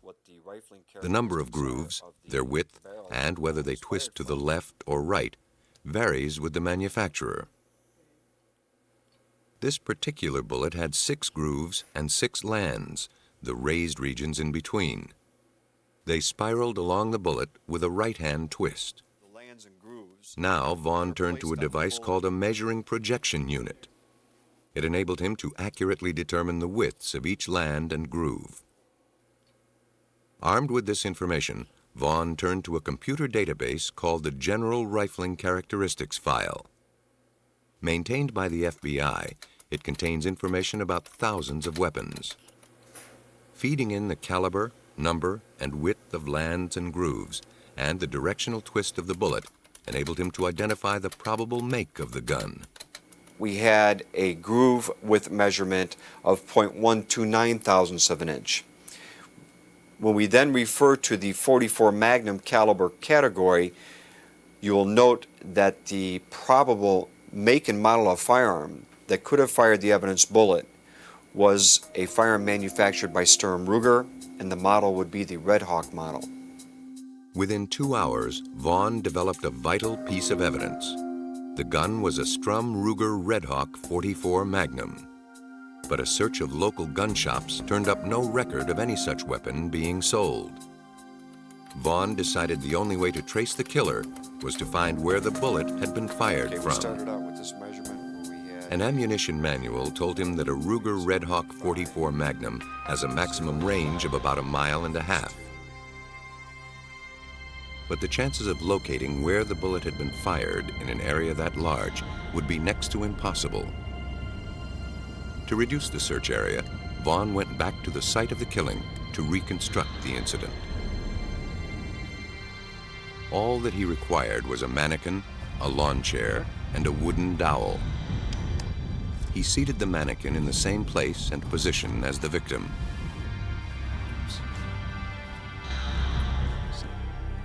Then he inserted the dowel through its body in the precise angle of the bullet wound. The dowel rod now represents the actual trajectory of the bullet. Since we have an entrance wound here on the right side and the bullet was recovered on the left side, you'll note that the dowel rod is pointing in this direction here. We will now refer to this as the alleged flight path of the bullet. The dowel pointed roughly northwest. If Vaughn was right, that was the direction from which the bullet had been fired. Back in his lab, he began to map out the area where the police should concentrate their search. This is a Bloomingdale Township map which I was able to pick up at the Highway Department, which I took to the scene. And it demonstrates or depicts the search area. You'll note this area here is the open field in which the spectators were seated waiting for the 4th of July fireworks to occur in this area here. The decedent was seated in a chair here. Now, we had determined by a quadrant that our search area was going to be to the north and northwest. But from where in this search area had the bullet been fired? Vaughn's references told him the muzzle velocity of a Red Hawk is 1,200 feet per second. But from the 15-inch deep wound in the dead man, a medical examiner estimated the bullet slowed down to less than 700 feet per second when it hit. With the help of a computer ballistics expert, Vaughn calculated how far the bullet must have traveled for its velocity to have been reduced to this amount. We came to realize that the impact velocity being approximately 450 feet to 700 feet per second, that we would have to concentrate our search in an area between 500 yards and 700 yards. So our search area would have been in this span right here. So what we did is we actually established a cone of origin, if you will, where we would focus our search from this line depicted here to this roadway, which is depicted here. After narrowing the search area, Vaughn and police combed the neighborhoods between 500 and 700 yards northwest of the picnic grounds. They conducted door-to-door interviews, searching for any evidence that a large caliber gun had been fired. Eventually, they arrived at a residence on Lawrence Avenue. During a search of the backyard, they made a crucial discovery. In a corner was a 55-gallon drum perforated with holes. Vaughn felt they could have been made by .44 caliber bullets. The edges showed little sign of rust, suggesting they were new. Had they been made by the same magnum that killed the elderly man? To find out, Vaughn had to recover one of the bullets and compare it to the bullet from the dead man. He relied once again on dowels to point him in the right direction. With luck, they'd lead him to a bullet. We have evidence that the shots were fired at an angle where they entered a little bit higher than they exited. You also note that the metal on this side, that there's an indentation here, that the actual metal folds inside, which is indicative of this being where the bullet entered. And on the other side, we have evidence of the bullet exiting, where the metal fold is actually folding towards the outside. So this is indicative of the bullet exiting. So we're going to take this dowel rod here and we're going to reconstruct the trajectory. In other words, the flight path of the bullet from the time it struck the 55-gallon drum until it exits. Again, you can see the actual metal around the periphery of the hole, and the fact that it's folded out is indicative that this is an exit. So this would demonstrate that this bullet, continuing in a straight flight path, would most likely have hit the grass somewhere in here. So what we're going to have to do is focus our search on this area. We're going to have to conduct a grid search. Vaughn and detectives spread out to find a bullet. Despite their thoroughness, they found nothing. Perhaps the barrel had been moved since the shots were fired through it. If so, metal detectors would be required to search a larger area. Then one of the deputy sheriffs had an idea. Perhaps the shooters had been burning logs in the barrel while using it as a target. Maybe the bullets were in the nearby pile of ashes. He sifted through the cinders and found what he was looking for. If Richard Vaughn could prove the bullet came from the same gun that killed the elderly man, he'd have the break he needed.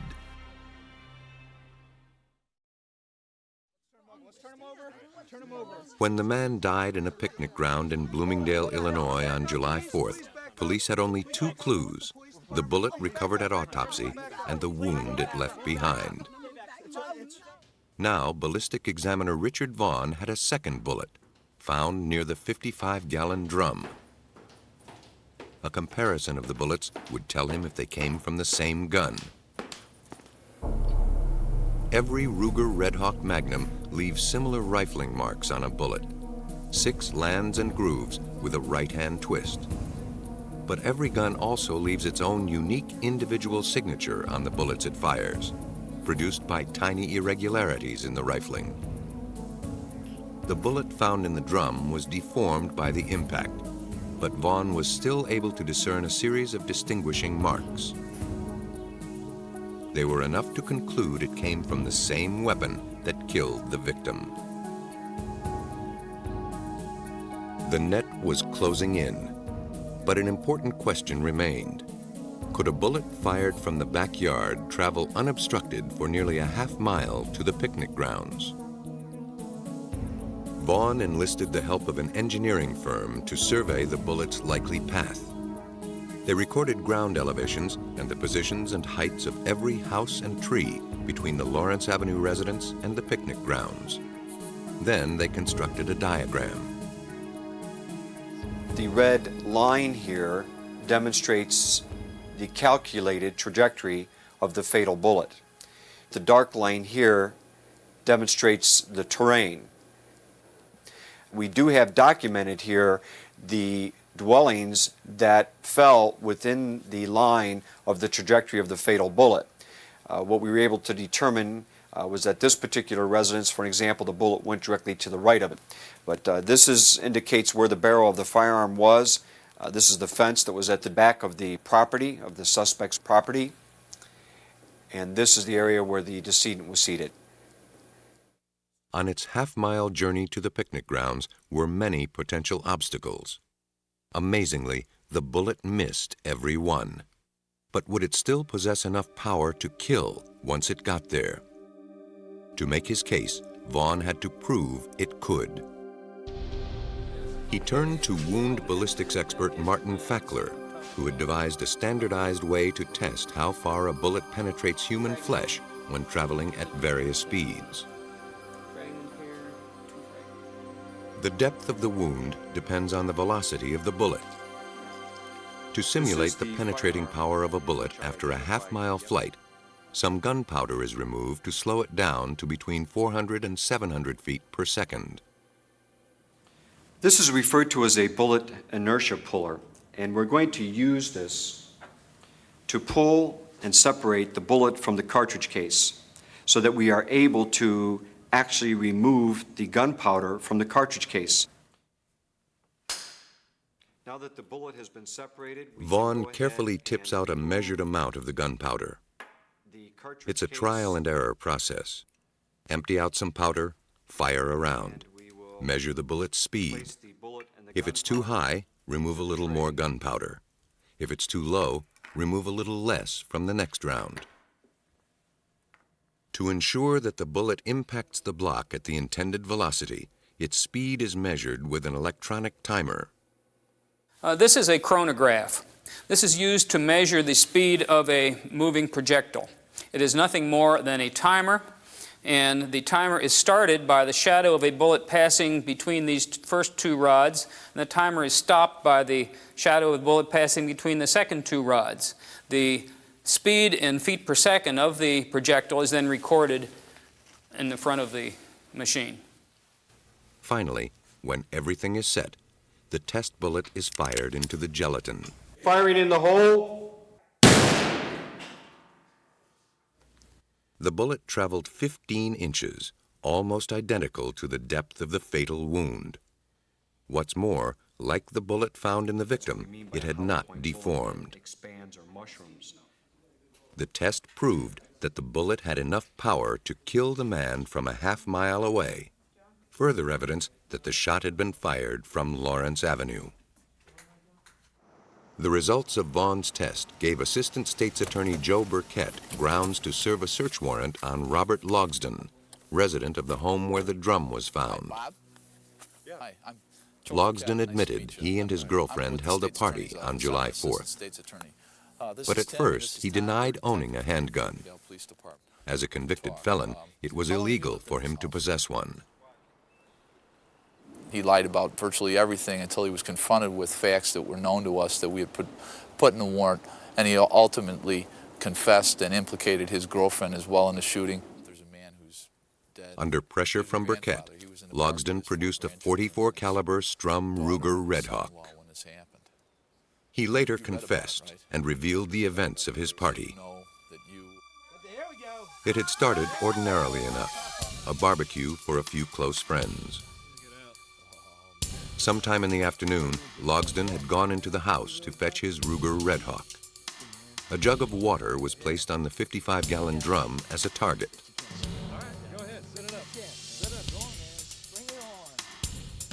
Logsdon fired off 5 rounds.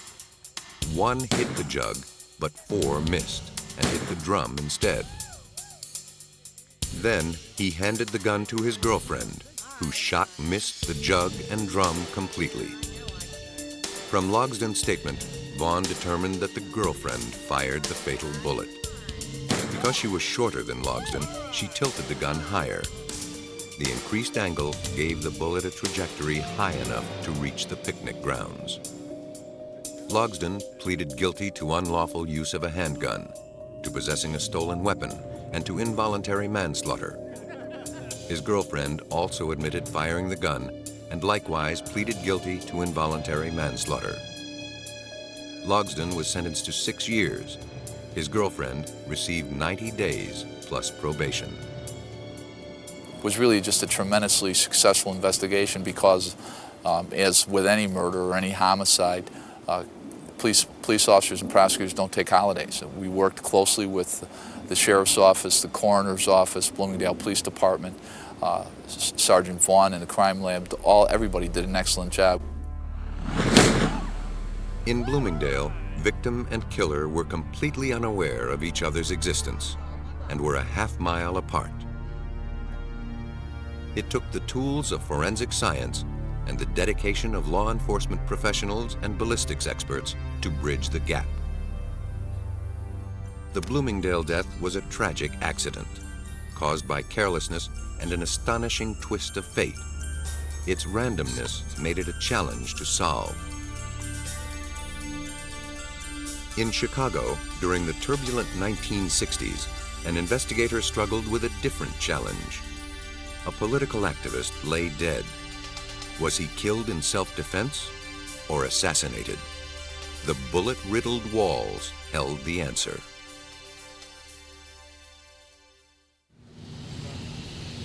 December 4th, 1969, 4:45 a.m. 14 police officers, handpicked by Illinois State Attorney Edward Hanrahan, approached an apartment in Chicago's Oak Park area, the heart of the city's black ghetto. They were about to embark on what would become one of the most controversial events in Chicago's history. The first-floor apartment was occupied by members of the Black Panther Party, a militant left-wing organization that preached social revolution. As the main group of police entered the front, a smaller force came in at the back. 15 minutes later, the tiny 2-bedroom apartment was laced with 100 bullets. When the smoke cleared, 2 young Panthers were dead. 4 more were injured, 2 of them seriously. 2 policemen received superficial wounds. The raid yielded a cache of arms, 19 guns and boxes of ammunition. Among the dead was Fred Hampton, age 21, the charismatic leader of the Panthers' Illinois chapter. Black people need some peace. White people need some peace. And we are going to have to fight. We're going to have to struggle. We're going to have to struggle relentlessly to bring about some peace. Hampton was the 28th Black Panther killed by police in less than 2 years. The Black Panthers emerged in Oakland, California, a product of the 1960s social unrest. While black leaders such as Martin Luther King advocated civil disobedience and political action to advance civil rights, the Panthers seemed prepared to use violence if necessary.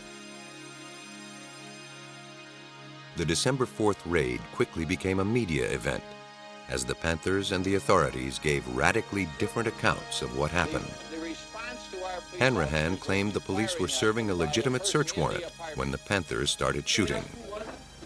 When the police officers announced their office, they were fired upon. In a filmed demonstration, the police gave their account of the raid. In this version, Panther Mark Clark was sitting in a chair in the living room. He fired a shotgun through the front door as police approached. Police then burst in and shot him dead. As more Panthers began shooting, the exchange escalated. There were 3 shots fired from the rear bedroom. They were directed directly at the back door as I was coming in. I backed out again. According to police, when they entered Hampton's bedroom, they found him in bed, lying on his stomach. He opened fire with a .45 caliber automatic and a shotgun. In self-defense, they shot him twice in the head. But the Black Panthers told a different tale. The police burst in without warning, started shooting, and killed Mark Clark, who fired only after being fired upon. No other Panther used a weapon. More police stormed in from the back, found Fred Hampton asleep, and shot him twice in the head before he had a chance to wake up.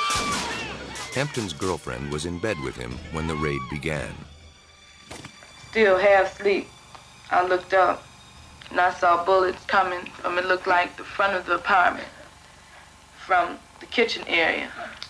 They were, pigs were just shooting. When he looked up, just looked up, he didn't say a word, and he didn't move, except for moving his head up. He laid his head back down to the side like that. He never said a word, and he never got up out the bed.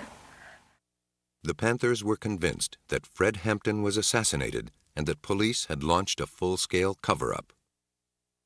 Panther lawyer Skip Andrew acted as their spokesman. Anyone who went through that apartment and examined the evidence that was remaining there could come to only one conclusion, and that is that Fred Hampton, 21 years old and a member of a militant, well-known militant group, was murdered in his bed, probably as he lay asleep. Police arrested the surviving Panthers and charged them with several offenses, including attempted murder. To defend the Panthers, their lawyers needed evidence to support their version of the raid.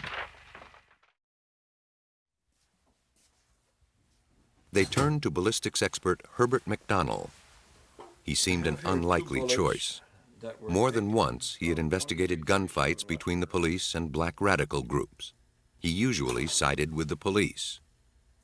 I understood it was a shootout, similar to the ones I'd investigated before in the Republic of New Africa and Fred Ahmed Evans and others.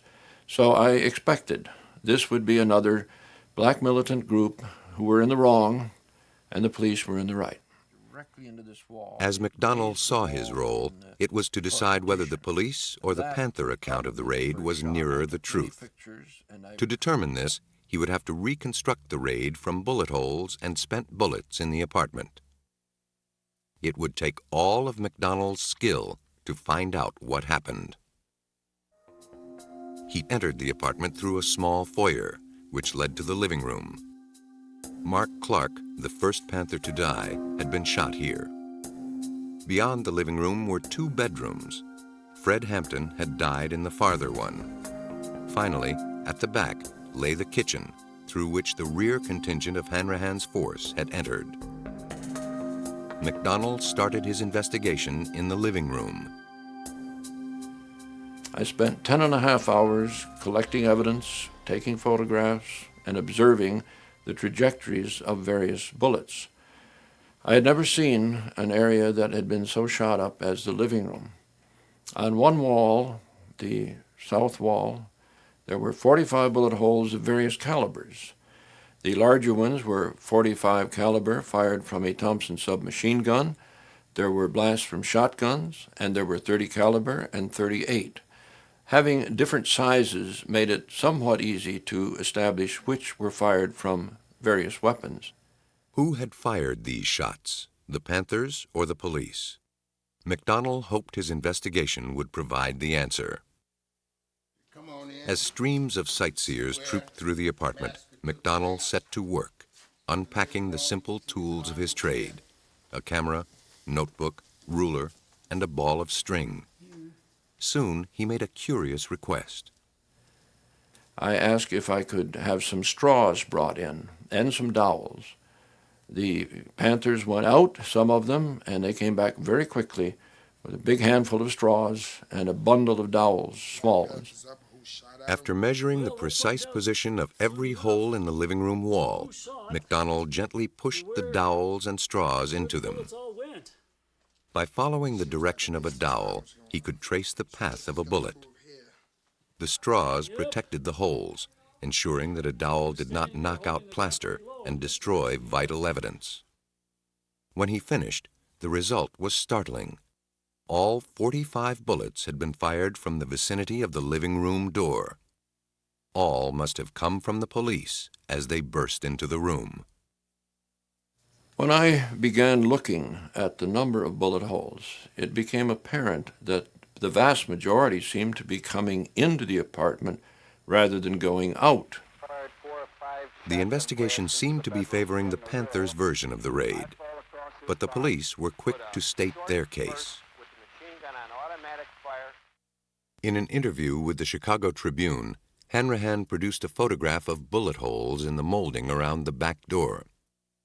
He called it irrefutable evidence that the Panthers had fired at the police as they entered from the rear of the apartment. Reporters studied the photos. One of the 4 pictures you gave the Tribune had 2 bullet holes on the right side of what was supposed to be the rear door.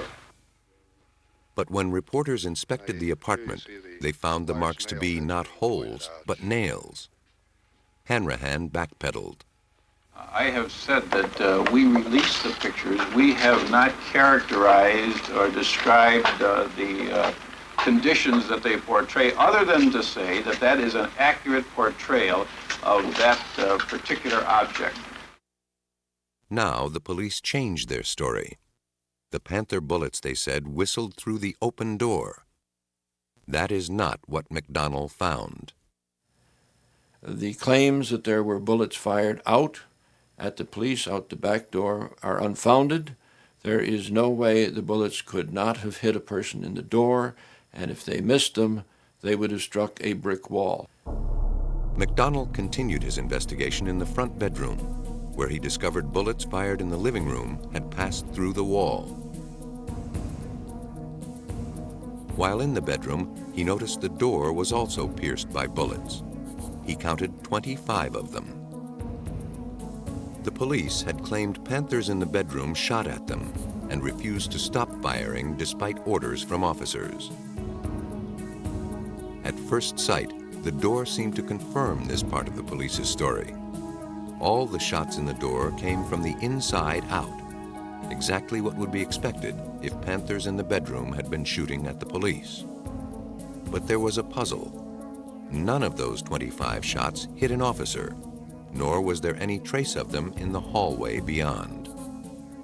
But on closer examination, if those bullets were fired when the door was closed, as was claimed by the police, they would have struck the hall right across from that bedroom door. There was not one point of impact there. So having the dowels between the living room and that bedroom recessed, I could open the door all the way. And then all I had to do was to push the dowels from the living room side, and out of the 25 holes in the door, 25 were explained by the bullets coming from the living room when the door was wide open. When these shots had been fired, he concluded, the bedroom door was open, roughly parallel to the bedroom wall. Bullets fired by the police in the living room passed through the wall, then continued on through the door. By now, the evidence was overwhelming. Of all the bullets fired, only one, a shotgun blast in the living room door, seemed to have been fired by a Black Panther. This was beginning to look like a very one-sided gunfight. There were at least 99 fired in. So when you have 99 to 1, it's not a shootout. It's a shoot-in. But what happened in the back bedroom when Hampton lost his life? Was he waiting in bed, ready to fire, as police claimed? Or was he asleep and murdered in cold blood by the police, as the Panthers insisted? The trajectory of the bullets through his skull might solve the riddle. On January 3, 1970, a federal grand jury ordered Hampton's body exhumed. 2 earlier autopsies had given conflicting results. One, conducted by the Cook County coroner, reported that the 2 bullets in his head came from opposite directions. That suggested he was awake and moving. Hampton's relatives arranged a second one by a private pathologist. He found that both bullets had struck from the right and traveled on roughly parallel paths, suggesting Hampton was lying down. The new autopsy confirmed the second one regarding the trajectory. Both shots had entered Hampton's head from the right. The findings supported the Black Panther's claim that Hampton had been asleep, lying on his back with his head down. From the trajectory into the head of Fred Hampton, both shots were fired in nearly parallel trajectories which projected back to the doorway. So if one policeman came in and fired a shot, Fred would have still been lying in that position when the second person came in with a different caliber and fired a second shot at what probably was either a dead or dying person.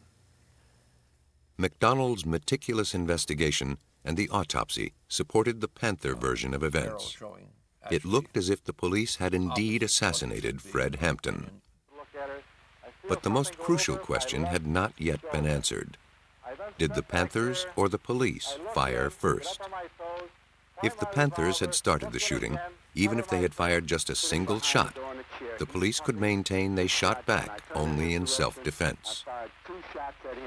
To answer this question, McDonald performed his most dazzling piece of detective work.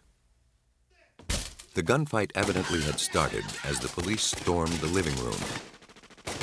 McDonald found that the living room door contained 2 bullet holes. His examination of powder marks and wood splinters established that one bullet came from outside, from a police .38 revolver. He recovered the bullet from the living room wall. A second, larger hole likely came from Mark Clark's shotgun. After blasting a hole in the door panel, the slug had gone through a wall and ended up in the stairwell outside the apartment. McDonald had an idea. By figuring out how far the door was open when the .38 bullet and the shotgun slug passed through it, he might be able to tell who shot first. He traced the bullets' paths as they flew through the door. He knew that, by their own admission, the police had forced open the door as the raid began. He threaded a string through the .38 caliber hole in the door to the .38 hole in the wall.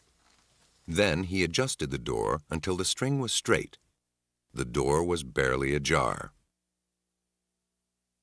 Next, he ran a line from the slug hole in the stairwell through the hole in the door and then to Mark Clark's chair. This time, when the string was pulled straight, the door was 3/4 open. Through his experiments, McDonald pieced together the scenario. As police pushed open the door at the start of the raid, they fired the .38. As it swung open further, a Panther shotgun went off. That was the only evidence of any shot being fired out. McDonald's conclusion was clear. The police fired first. According to McDonald's findings, the police broke in, firing a .38 caliber pistol as they slammed open the living room door. A Panther, presumably Mark Clark, returned the fire. As the fusillade of police bullets poured into the apartment, Panthers fled to the second bedroom, where they tried in vain to awaken Fred Hampton. When the police reached the bedroom, they shot Hampton twice in the head. In court, charges against the surviving 7 Black Panthers were eventually dropped. No indictments were ever handed down against State Attorney Hanrahan or the 14 officers involved in the raid. But Hanrahan's credibility had been tarnished, and his political career was ruined. 12 years later, in a civil suit brought by the Panther survivors, the raiders were found liable, and the city ordered to pay $1.8 million in damages. McDonald's detailed investigation helped to tip the scales and ensure that in the end, justice was done. It's been 30 years since Fred Hampton's death. But today, crime solving takes as much tenacity and ingenuity as ever. Investigators are finding a new ally in the computer. It's proving time and again that a criminal's past can catch up with him.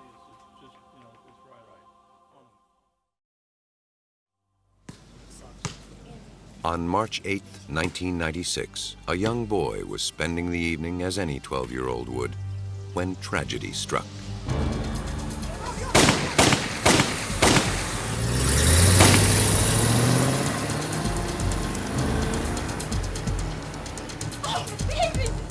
A gang war simmered on the streets of his New Orleans neighborhood. The boy became a casualty of that war, a bullet in his head from a senseless drive-by shooting. Within minutes, police and paramedics were on the scene. They rushed to save the boy's life, but from the start, the prognosis looked grim. Homicide detectives from the New Orleans Police Department began interviewing eyewitnesses. Two men who had run for safety when the drive-by occurred returned to the scene. One of them was the victim's uncle. The men admitted to police that they were the intended victims. They recognized the car and identified the triggerman as Kevin Jordan, a gang member and drug dealer. Meanwhile, the child was taken to the hospital. 15 hours later, he died. As the search for Kevin Jordan started, Sergeant Michael Rice and John Treadaway, firearms examiner for the New Orleans Police, began their own quest. 2 bullets had been found at the crime scene, and a third had been recovered from the little boy. Could they link those bullets to a gun, and then link that gun to the killer? The bullet was placed in an evidence room, and it was delivered to the firearms section for me to examine. Examining the bullet, found that it was a .38 caliber having a 6 right rifling twist. Most drive-by shootings involve semi-automatic handguns, but this bullet was fired from a revolver. So I was able to inform the Detective Bureau that the gun that was used was a .38 caliber revolver. But were all 3 bullets fired from the same .38? To find out, Treadaway had to compare the fine details of each one. So, you see how pronounced this is? If you look up on the monitor in the groove, you can see about 2/3 of the way down is a good match. It notches on the following land and the following groove. This is a hit, no doubt at all. This is both bullets fired from the same weapon, no doubt. And I think this is what they needed. Now, detectives in the field knew that only a single .38 revolver had been used. Until they found it, there was little more that Treadaway could do. Open the door, please. Detectives, meanwhile, learned the name of the driver. He was Henry Talley. They also found out he owned a .38 caliber revolver. On March 16th, they arrived at Talley's home armed with search warrants. A search turned up drug paraphernalia, marijuana, crack cocaine, and 3 guns, including his .38 caliber revolver. He was taken in for questioning. Talley's weapons were confiscated and sent to Treadaway at the ballistics laboratory. Could he tie the .38 revolver to the bullet that killed the boy? If so, the police could build a solid case against Talley and the alleged triggerman, Kevin Jordan, who had already been arrested on suspicion of murder.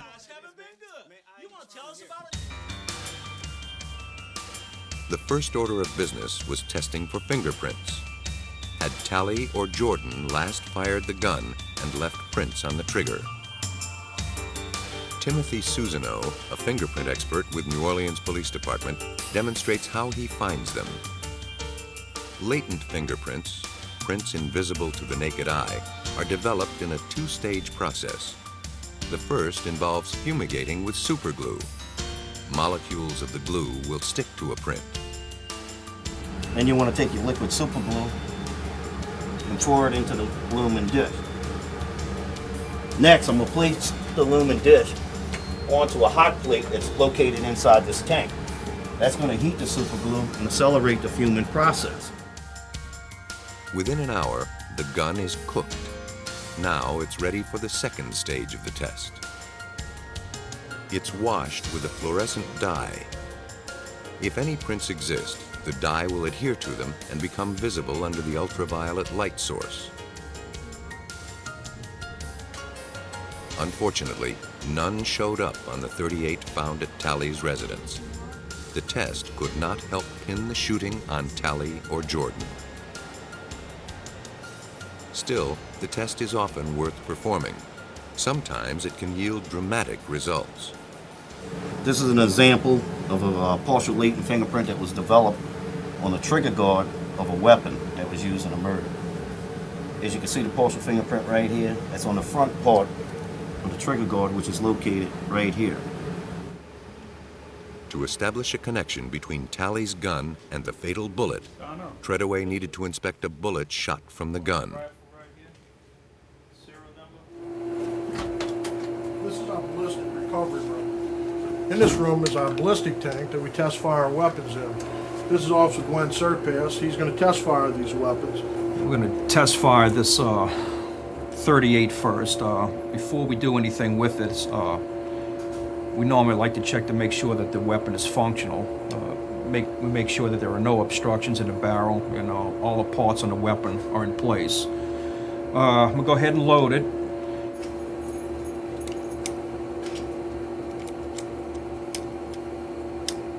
We're going to need to put some ear protection on. It gets a little loud in here. The gun is fired into an 800-gallon tank of water, informally called the hot tub. Water halts the bullet without distorting its shape or marking its surface.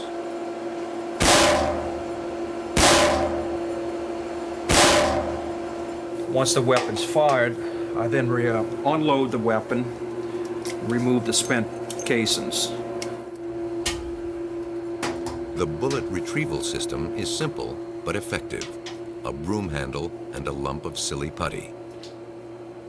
Once the bullet was recovered, its markings were examined and compared with bullets found at the crime scene. The match was undeniable. So I performed my test fire and examined the bullet, the test bullet, under the microscope with the 3 bullets that I received previously and determined that that gun had fired those 3 bullets. Talley's gun had indeed shot the little boy. Both Talley and Jordan were convicted felons, and by now the New Orleans police had enough evidence to charge Jordan with murder. But they suspected that the guns found in Talley's house had been used in other crimes. Could a new computer system implicate Talley in past crimes?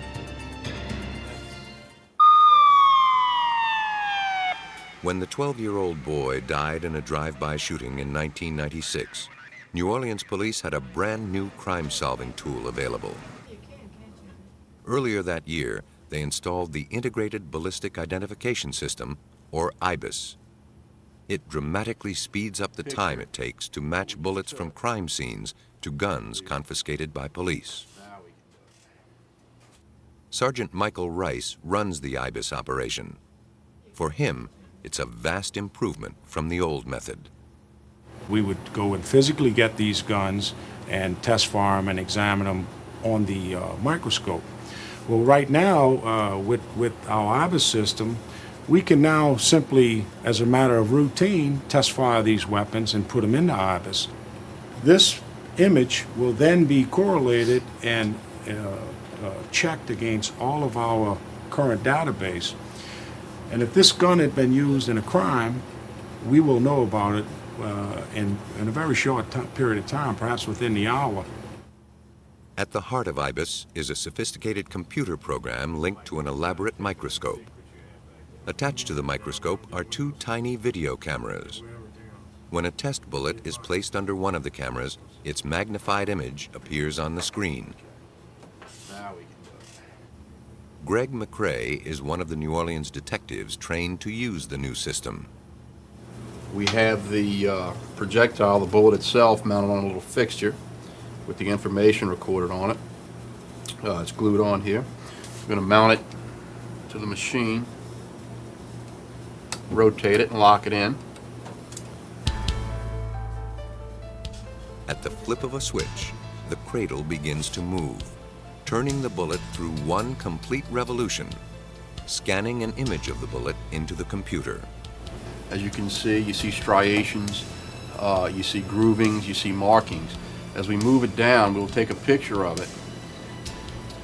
The machine digitizes this picture as it takes it.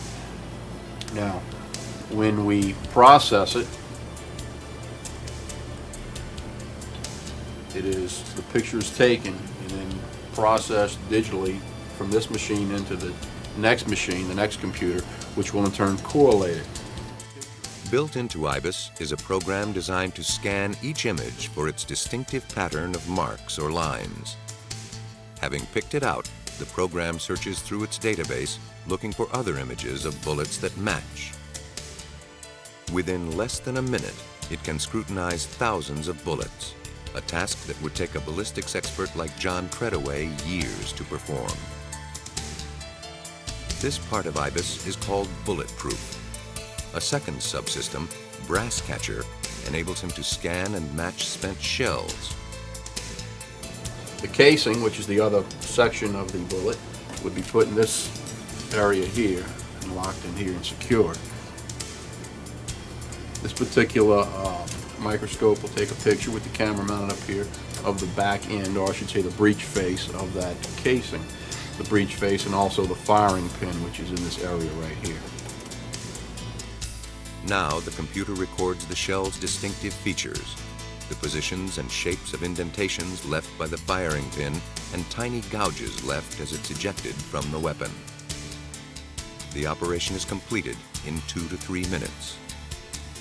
IBIS had been installed less than a month when a bullet from the .38 revolver that killed the 12-year-old boy was entered into it.